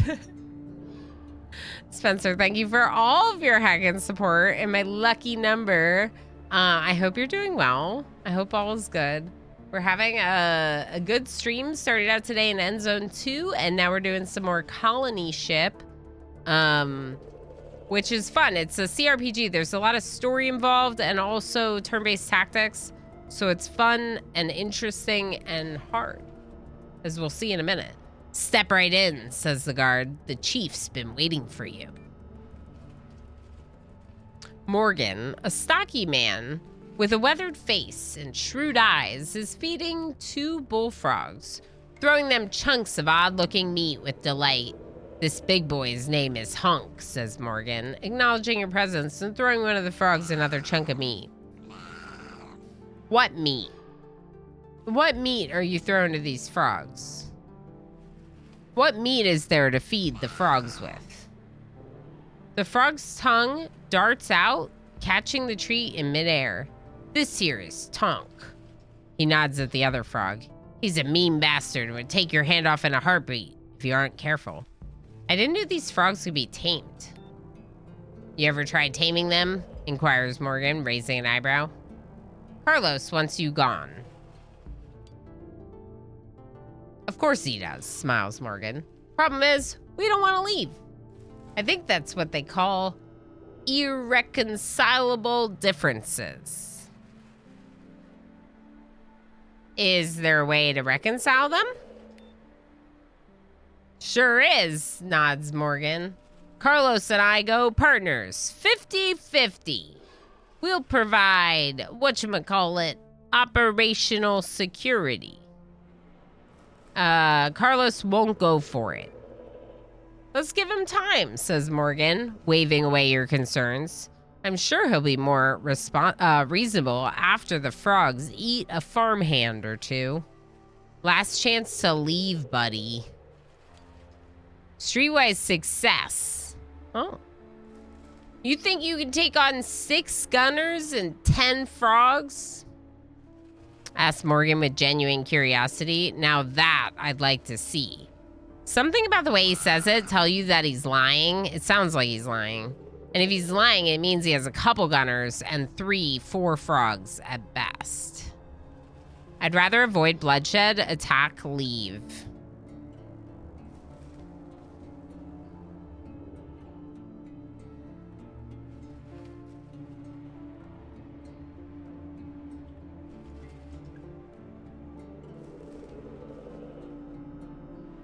Do we want to avoid bloodshed?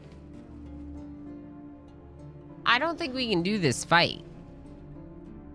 Not yet, at least. But we could try to avoid bloodshed.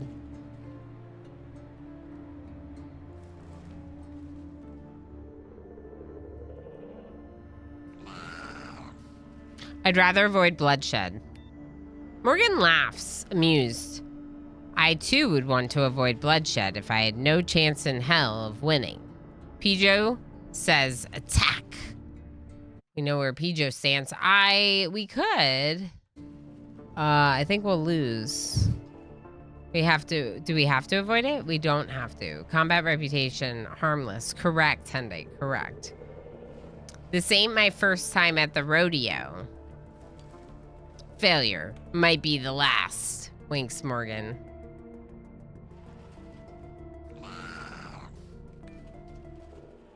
Oh boy, there's 7 of them. Okay. We have no cover.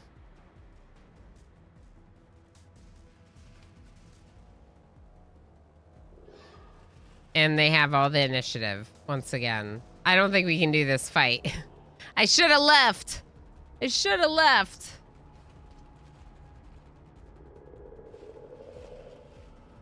Feeling froggy? Yep. Yeah.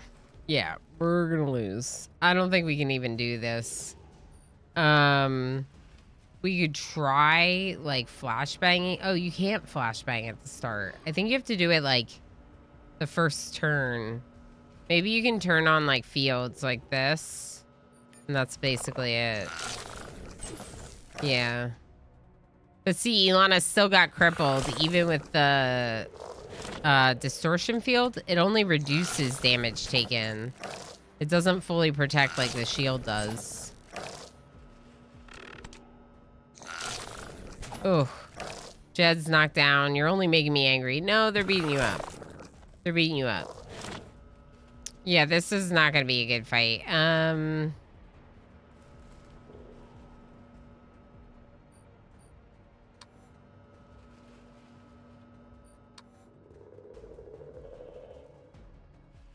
Why don't you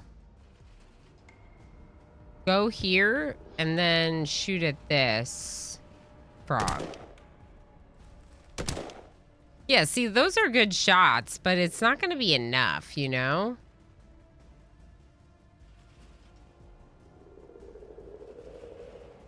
It's not going to be enough. I'm going to go ahead. I think we should avoid this fight. Oh, boy. There's no save. Oh, no. Y'all, I forgot to save. Okay. All right.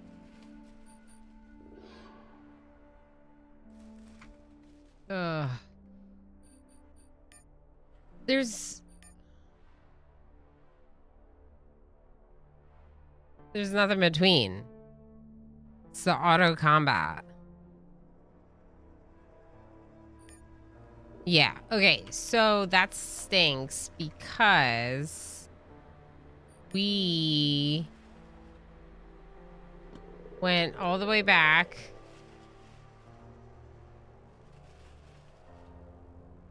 Talk to Camp Reed. Oh my gosh, we have to redo this. This is so annoying.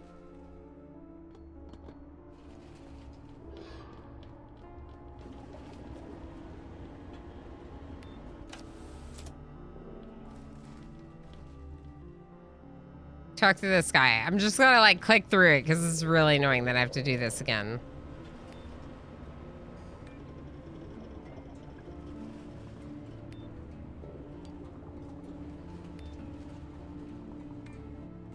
Okay, I wanted to have the same conversation that we had before, just so to ensure it's the exact same. Let's go ahead and change your breather to the gas mask. Let's go ahead and put this on Ilana. I think we did before. And Evans, I'm going to move you back to the worker boots so you don't have the armor handling penalty. We'll auto sort this and... I mean, we could probably sell this other breather.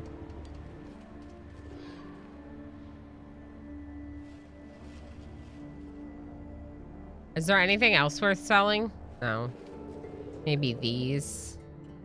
They're not very good for resistance optical, which feels kind of important. I might keep this one just in case. It's like a few credits and that's it. But it's something, and it saves a little tiny bit of space in my inventory, so I'm gonna do it. Let's go over here and reinstall the motor cortex on Jed.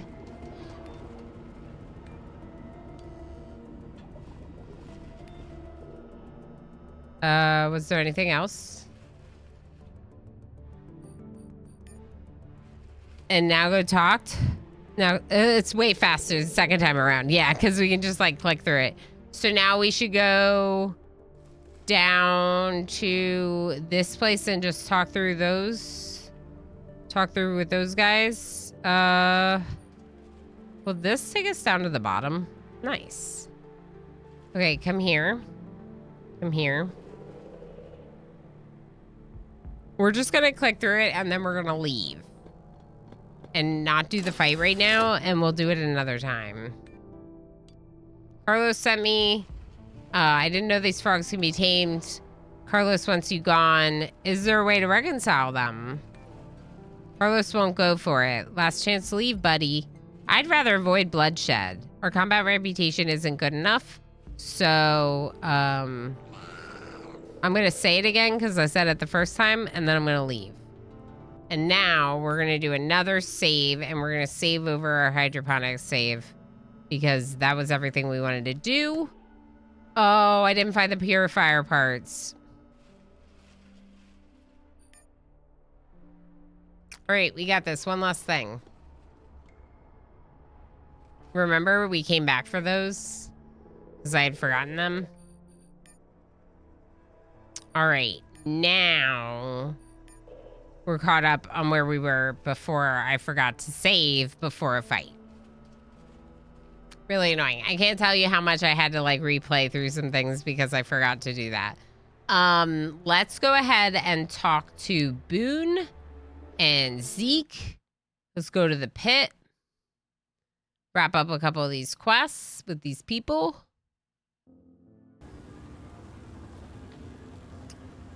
This is Jack. Zeke is here. We'll go talk to Zeke first. I don't remember where Boone is. Oh, one of the bars. Maybe the other side of the pit. Out for some air, inquires Zeke. Are you really a gamer if you haven't had to do that? Yeah, true. I did for a while. I don't think we do anymore, but I did for a while have a, like, don't forget to save channel point redemption. I just don't play a lot of games where it's necessary, right? But in a game like this, it definitely would be nice to have it intermittent saves, right? I found the oxidizer you needed.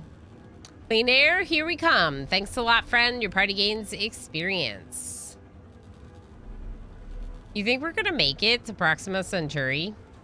I used to dream about it when I was a kid, Z says with a nostalgic grin. Blue Squid, hi! Don't forget to save. Thank you, Squid. I appreciate the reminder.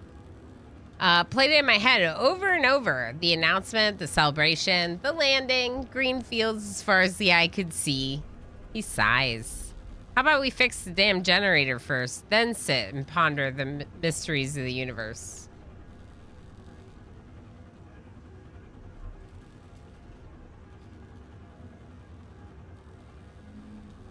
Pijo was looking for the save, redeem, yeah. Save the game streamer. Thank you, Darryl. Thanks. Yeah. Thanks. Okay, we gotta fix the generator, and then we can ponder the mysteries of the universe. Yeah, it's kind of like that. Do we really have time to wonder? Where are you from, Zeke? The Habitat. Where else? Block D4, Brotherhood of Liberty. Raises a fist in a mocking salute. Why'd you come here? Seemed like a good idea at the time. The pit was just a camp back then, a community rather than a town. If you know what I mean. True brotherhood. I wonder if the Brotherhood of Liberty was also like that in the beginning, when it was just a bunch of people who'd had enough. What's the Brotherhood like now? It resembles the ship authority more and more with every passing day. They tell you that you're free and expect you to be grateful, but they have a funny definition of freedom. A good citizen must contribute to society. Only you don't decide how to contribute. Your local labor management committee does. To be fair, these committees try to do a good job of placing people, but if you don't want committees telling you what to do, you better pack up and run while you still can. I didn't say it. I didn't say it. All right, cool. Okay, so Boone's Moonshine.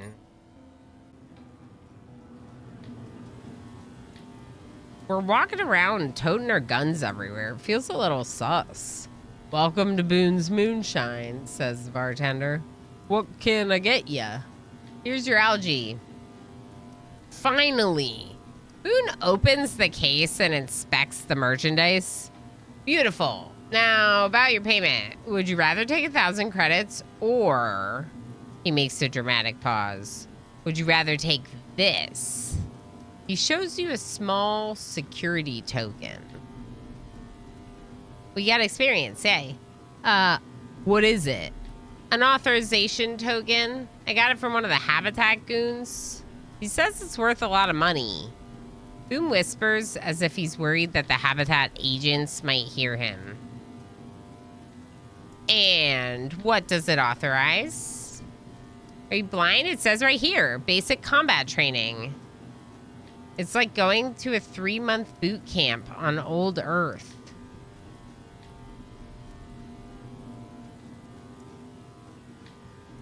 Okay, so I know that there's a way to do the combat training with the tokens.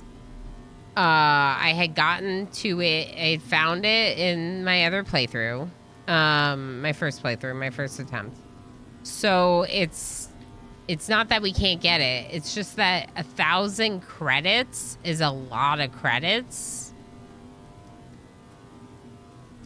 But basic combat training sounds really, really good.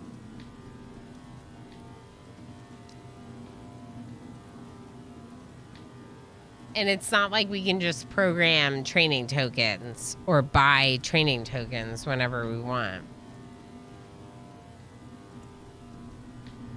Fight better, make more money later. Yeah, being able to fight better also makes us more money.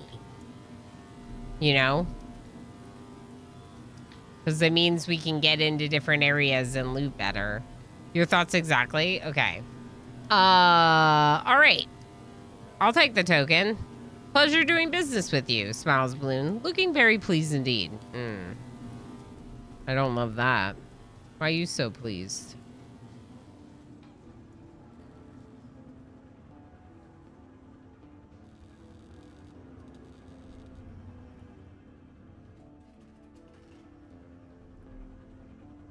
I'm just looking around, seeing if there's anything worth stealing or going to.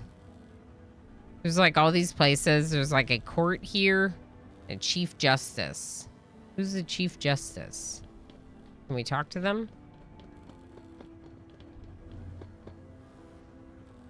You're standing in the shadow of a massive arena. Dozens of shipping containers form the walls at the lowest level and provide seating for hundreds of spectators.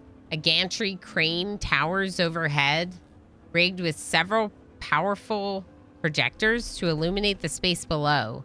You wonder for a moment if real daylight is as bright. You want to file a grievance or apply for a job?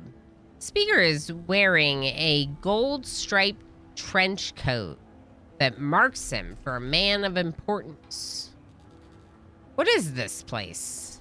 This, my friend, is the cornerstone of justice in our little town, he says with pride.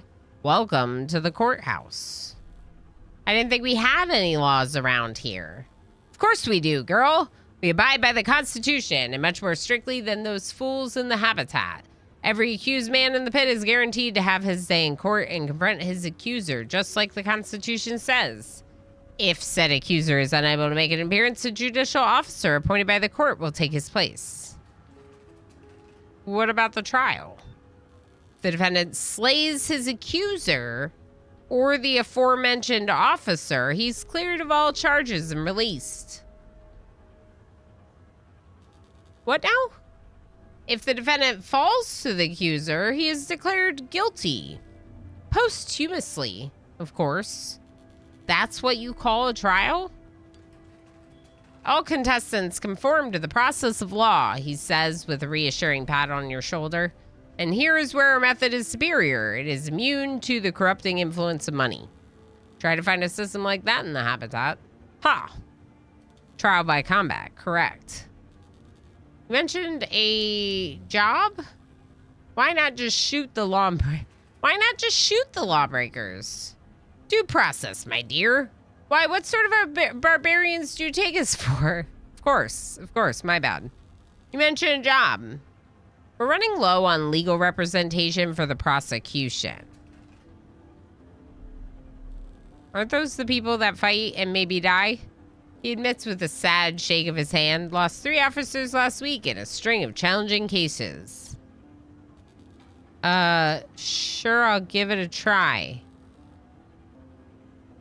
Why wasn't I able to click any other options? Excellent, smiles the man. I am the court's chief justice, which means I'm in charge here. You start out as deputy prosecutor, sorting out minor cases, misdemeanors mostly. If you do well, you'll be promoted and get to prosecute more interesting cases. Who knows? You might even make judge one day.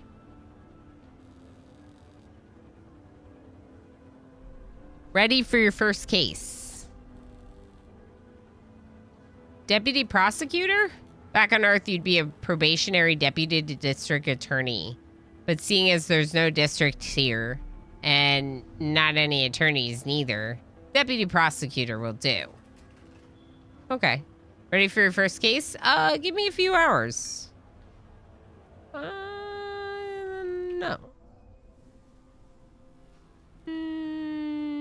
No.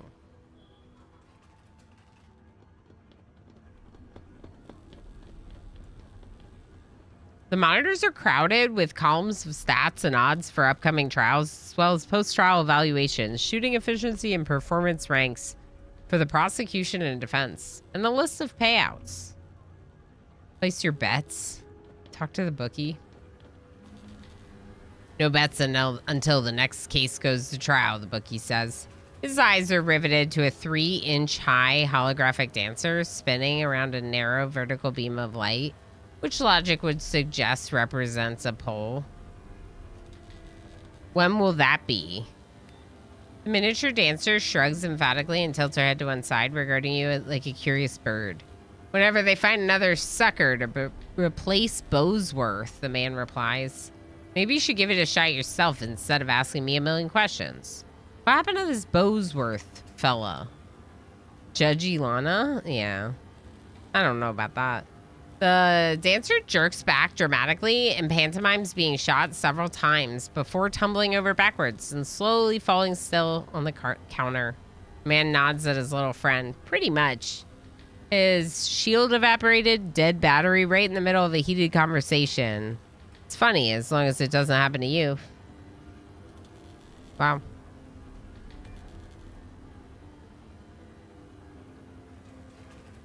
There's a store here. Are you fighting today? Storekeeper gestures at the arena. Last chance to even the odds, my friend. He points out his merchandise. Browse the wares. Ooh. They have ammo. They have a pretty cool...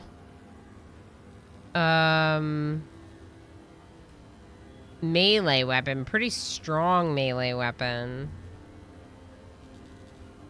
The AP cost is a little bit higher. It's blunt damage and better than the utility bar that Ilana has equipped. But the accuracy sucks. Negative 12% kind of stinks. I don't know if I like that. Claw hammer. Ooh. Claw hammer does a little bit better damage. But also, it has better accuracy, critical chance penetration, and stagger. So if anything, I would buy this. Whoa, machete. Actually, I don't know if that's better than the camp knife. Oh, I guess I can compare it right here. 4, 4, 10, 30, 15, graze reaction penetration. 10, 25, 5.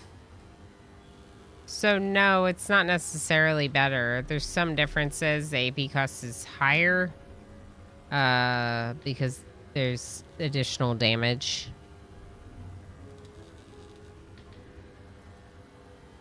You can even the odds. Can you also odd the evens?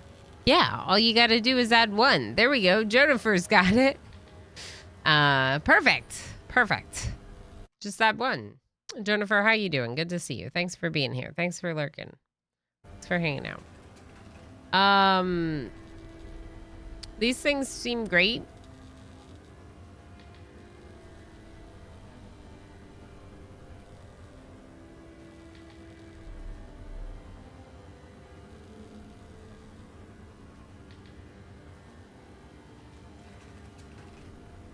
How much worse is the stagger?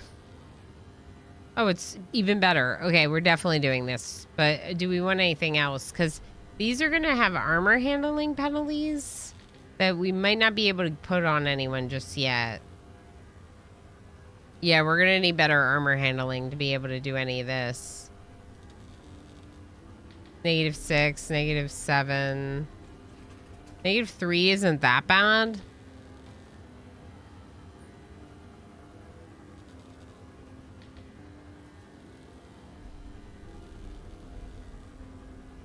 We have a bunch of these ballistic vests. This one's a -2. This one's a -5. 443, 332. Maybe not right now. Maybe we'll just take the melee weapon.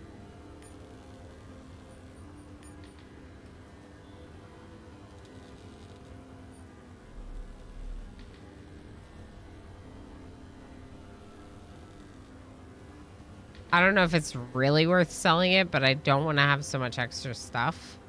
So, oh, not buy it. Sell it. Sell that.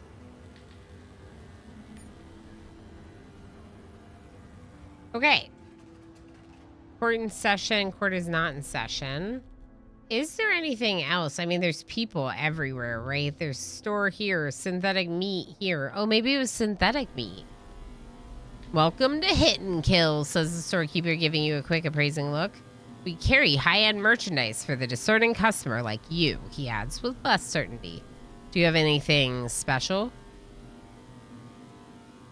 Looks like we need Master Trader to be able to get something there. Special goods, I sell them as fast as I can. Get these goggles for myself, though. Okay. Too bad. Browse the wares. Ooh. 150. It's not 500.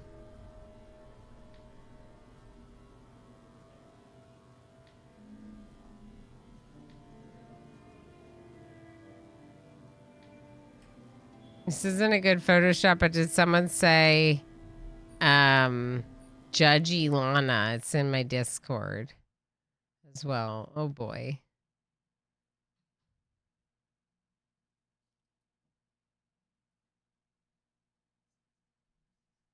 Where? In general? I don't see it. I want to click on this, but I didn't want to download the picture. It's an old one. Oh, okay. I see. It's okay. Yeah, go ahead and get your last spins in, people. Maybe your last heist in as well, as we do some final stuff with the stream. We will probably be going a little bit, but maybe just one more flashbang for now. But it's good to know we can get him here, right? Right. Boons, we went to Boons. We went up here and talked to this bartender before. I don't really see anything over here we can do. This is the Mercy's guards. We can't get in this. This is blocked off. We could go see if there's any information from this bartender.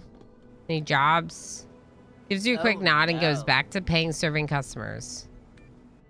Your berries reset after winning the heist. What do you mean? Isn't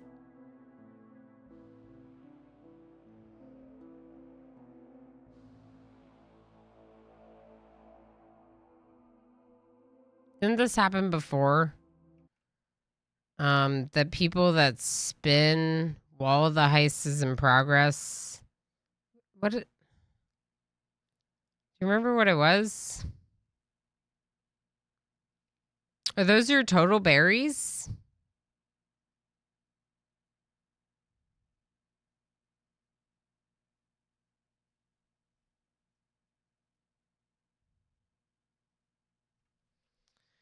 Okay.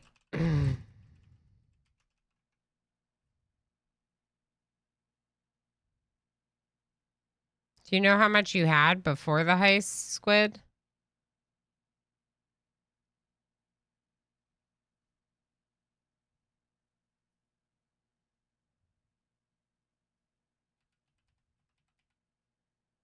Okay. Well, I can at least give you back that.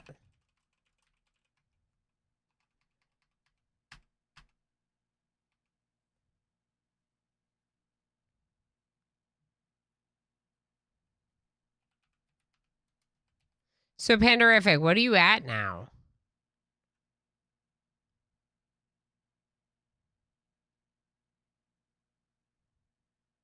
It has something to do with spinning, but I thought...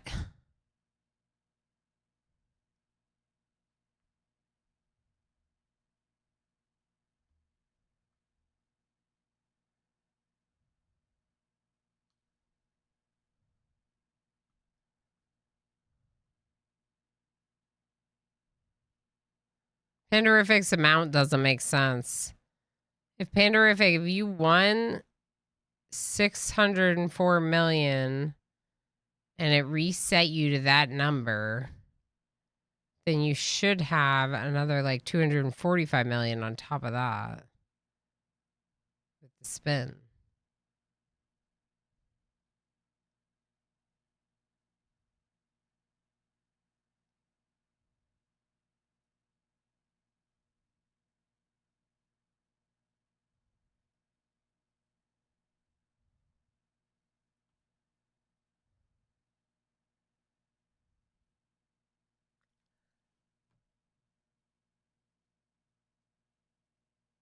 We have a berry thief among us.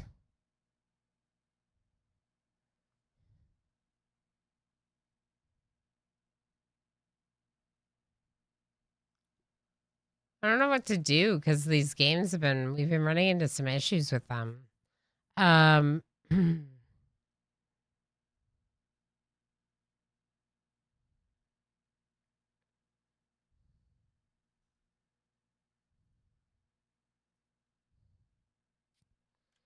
All right. Well, I don't know that this is really the best way to do it, but I'll just do it this way. Because I don't know what else to do.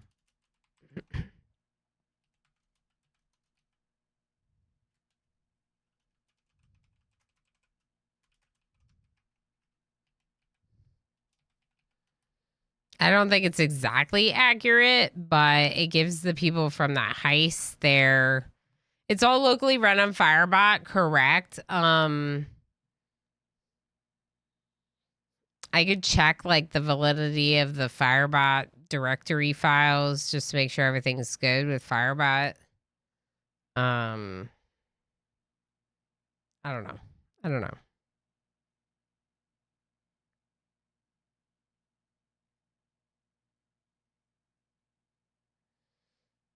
It seems like if Pandorific wagered that, this would be accurate, that you don't have the heist winnings.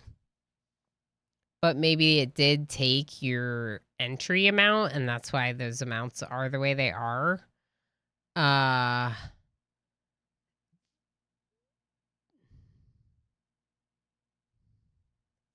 that top that's from earlier is just confusing me more. The only thing that's kind of crappy is that without being able to...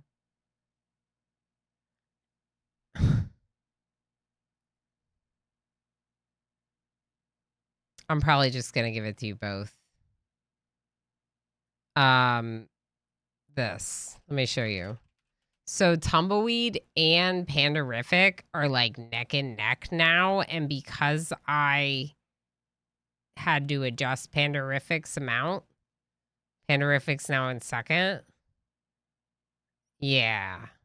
So I don't really love that. So I might just give it to you both this month because we're like basically at the end of stream and you're like 40 million apart, which sounds like a lot, but we obviously had an error. And the next person's a lot further away. So I think that's a good way to do it. We have the VIP spots. I just normally don't do that, but yeah. We'll, a tie. Yeah, exactly. That's what I'm thinking, Swid. I'm thinking we call it a tie for Pandorific and Tumbleweed because of that heist error.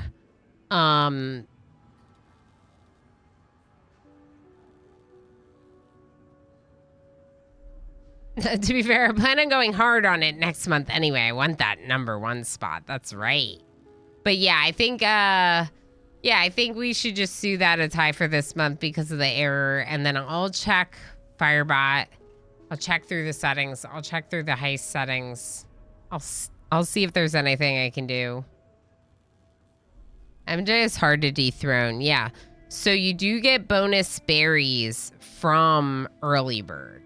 If people don't know, you do get bonus berries from early bird. It's not just words on stream. I'm just saying. So coming in every stream as one of the first 3 people, you can click that early bird channel point redemption and getting some bonus berries. It does happen. Absolutely. Yeah. MJ's definitely not always at the top, but the folks that do come in and get early bird regularly, like MJ, do seem to do well with their berries. I know, I'm playing with my hair. It's because I want to brush it. I want to brush it. Brush it. I want to brush it. All right. Is Mercy expecting you? Ask the guard, taking a break from daydreaming. Nope. So there's like, for example, you can see here, there's a little bit of, there's some like stealthy stuff. Like maybe you could use strength climb and like go through this door. But I don't know how you would do it. You'd probably have to like sneak around somehow. I have no idea how that works. But also it's not for now. Not a problem for now. I'm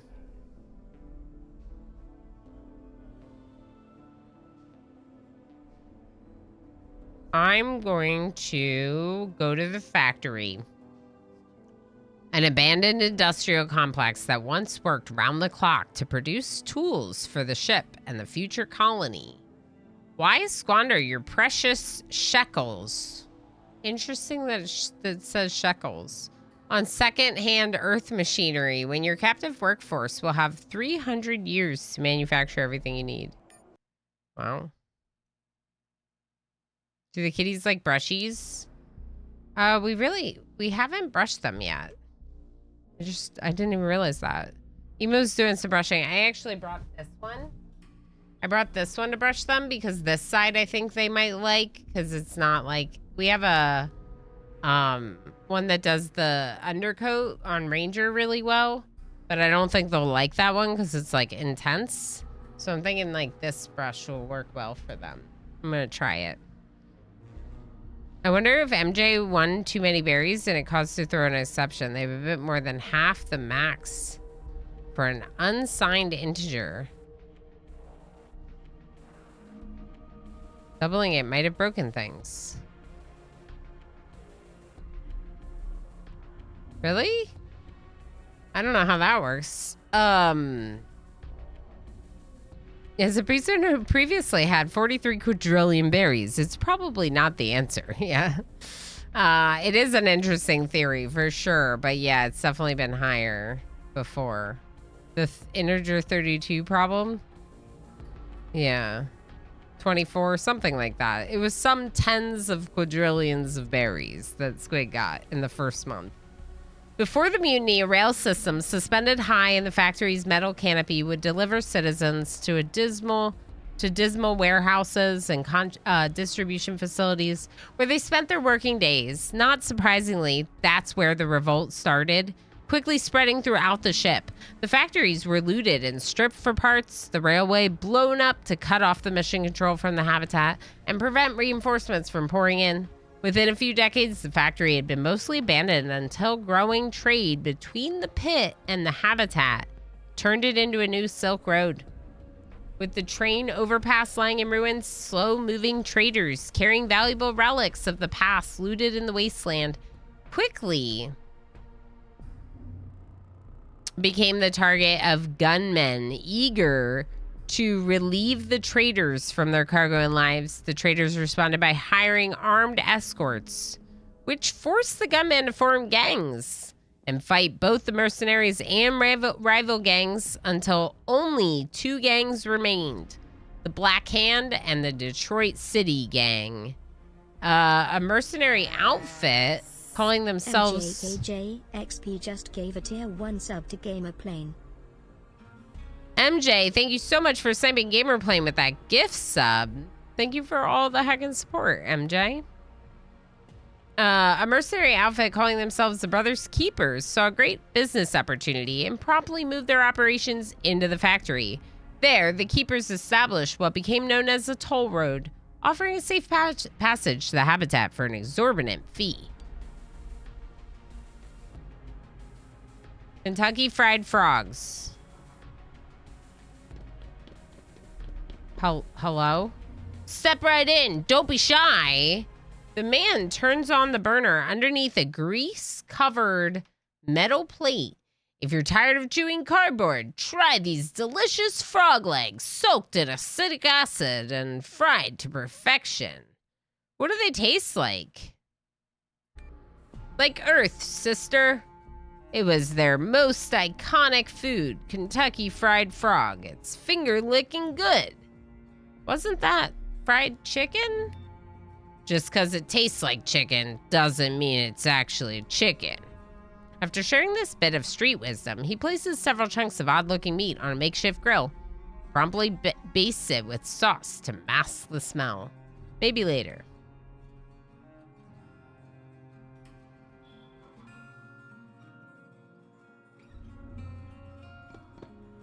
Thy Brother's Keepers. Traveling to the habitat, the greeter gives you a quick once-over. We can take you there, for a price. Who's we?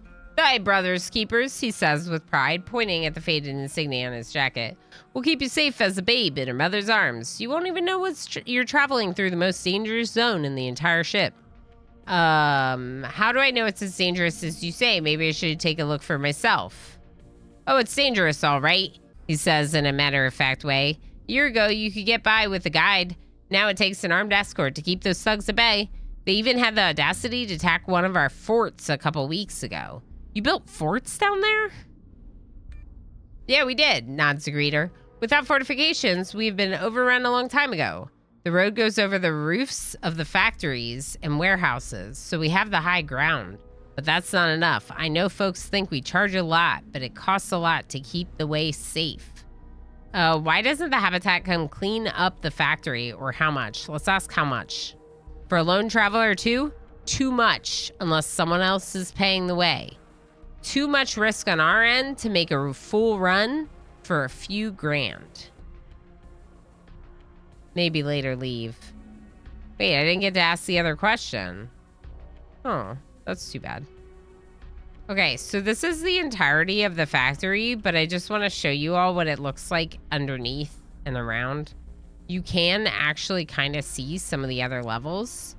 And in fact, you can look and you can see like there's like these guards posted everywhere. It's a whole new area with tons of exploration that you can do. And we can't get past this door. Right? So obviously we're not ready for that yet. There's another area called Mission Control. Mission Control is the century-old wreckage of the Ship Authority government complex that once controlled every aspect of life on the ship. Now scavengers infest this ancient seat of power, a grim reminder that nothing lasts. And here, if I'm remembering correctly, frog legs taste like fish but feel like chicken. Interesting. That doesn't sound too bad. This is the Mission Control. The desolation known as the Wasteland, a span of decks torn apart by the unfathomably destructive weapons of old Earth, was called Mission Control in better times. I was wondering when they said Wasteland, I was like, nothing is land here. We're on a ship. So I was very confused by that term. And this makes a little bit more sense. They call a section of the ship the Wasteland because it's basically inactive. No one's properly like living there or working there. But that's where all the scavengers go and the looters, right? So this was the ship's authorities' domain, an impregnable stronghold in their seat of power. The mutineers' attack was months in the making, a decisive, disabling strike at the electronic heart of their world. It should have been over in less than an hour, but such things rarely go as planned.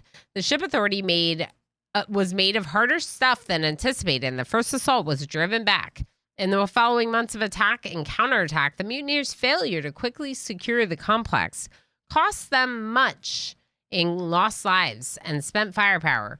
When forced to surrender ground, both sides adopted a policy of destroying anything not of immediate use so as to deny it to the enemy.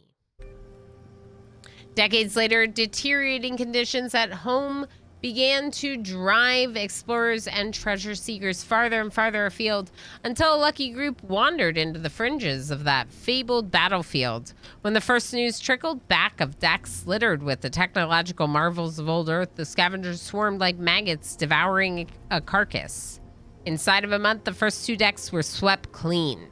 But nothing deeper, but moving deeper into the seemingly bottomless ruins was a more daunting challenge. The entire zone was unpowered and bitterly cold. Portable lamps providing the only light.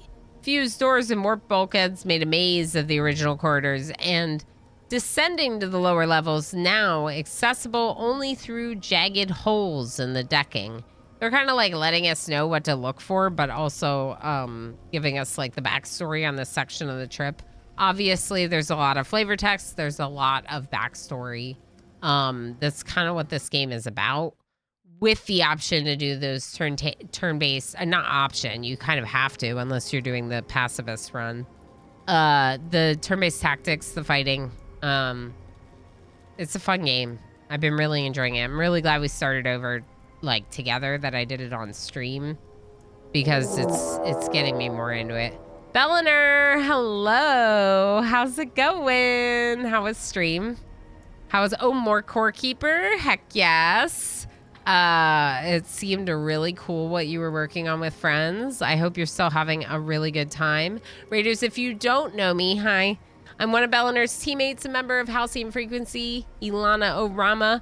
I am also right behind the Firebot shout out. Ilana, I need to end stream. Ilana, inner voice, keep playing.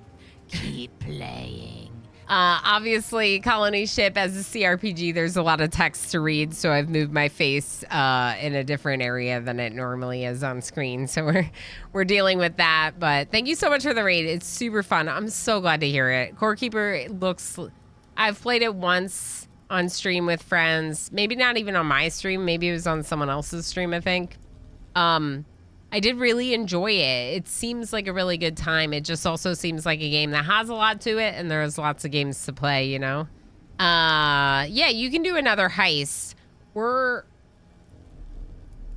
Actually, you know, it might not be finished before the stream ends, MJ. I'm like snoozing the ads. Unfortunately, Belliner, you are coming in towards the end of my stream, but, I wanted to finish reading this, and I'm more than happy to answer any questions anyone might have about Colony Ship.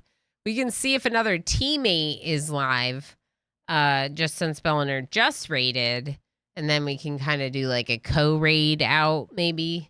Make sure, if you're not already, to follow Belliner for variety content. Of course, everyone in Halcyon Frequency does tend to focus a little bit more on simulation games, just like I do. So, yeah, lots of fun games over there. Little bit of everything. Belliner definitely plays a much wider variety than I do. And, you know, it's good times over there. Go say hi. Thank you again for the raid. Of course, if you need to go lurky to do post-stream self-care, please feel free to do so. I can let whoever we raid know that you are also raided over. We are kind of wrapping up. We did do a new start in Colony Ship and started out the stream in End Zone 2, doing a little bit more of End Zone 2, as that has just dropped into early access. This game is fully released, though they did make a quality of life update, which I think is making it a little bit better. I'm not sure what all the update entailed, but it does seem like it's going smoother for me since I restarted. I was focusing on too many different skills, and now we're kind of like honing in, focusing on getting XP in certain categories so as we don't waste any XP, essentially. We're reading and learning about mission control, this aspect of the ship. We just got to this part of the ship, and they're calling it the Wasteland because there was a mutiny, and the mission control is no longer the mission control. It says, decades later, deteriorating conditions at home began to drive explorers and treasure seekers farther and farther afield. I did already read this, but I'll just start there. until a lucky group wandered into the fridges of that fabled battlefield. When the first news trickled back of decks littered with technological marvels of old Earth, the scavengers swarmed like maggots, devouring a carcass. Inside of a month, the first 2 decks were swept clean, but moving deeper into the seemingly bottomless ruins was a more daunting challenge. Tire Zone was unpowered, bitterly cold. Portable lamps provided the only light. Fused doors and warp bulkheads made a maze of the original quarters, and descending to the lower levels, now accessible only through jagged holes in the decking, was a treacherous proposition. Add in the traps left by the long-dead defenders of Mission Control, or by prospectors, hoping to dissuade the competition. And more often than not, it's a one-way trip. So that is their explanation for Mission Control. There's some people here you can talk to. Greenhouse, a store. And then the first time I had to, actually, it took me a while to find this ladder. But this ladder is then what makes you go down into Mission Control. Down there, into the abyss, there's stuff for the looting. Stuff that you can loot and then maybe try to make a little money off of it. We'll call it Stream 2. And we'll just save it as that. I'm enjoying getting back into this. I think I probably will put it in the vote on variety rotation on Monday. We have vote and variety, and right now I'm thinking it's going to be crowd control RimWorld, so we can really test the CPU, more colony ship, and probably Oni as the 3 games. And Zone 2 I definitely want to play more of, but I do feel like because it's early access, I don't want to do too much all at once. Because we'll keep checking it out as it gets updated. I don't want to stop, but also I'm hungry, and it is that time. I'd like to go see the family. So let's go ahead and find someone, and we'll just let them know that it's kind of a combo raid with Belliner's folks as well. And thank you, everyone, for all the support today. Thank you for being your lovely heckin' selves. I appreciate you all very, very much, of course. It's a fun stream, and also we did another wheel spin, so that's always nice, as it means we meet a sort of threshold of support for the stream, which can be good.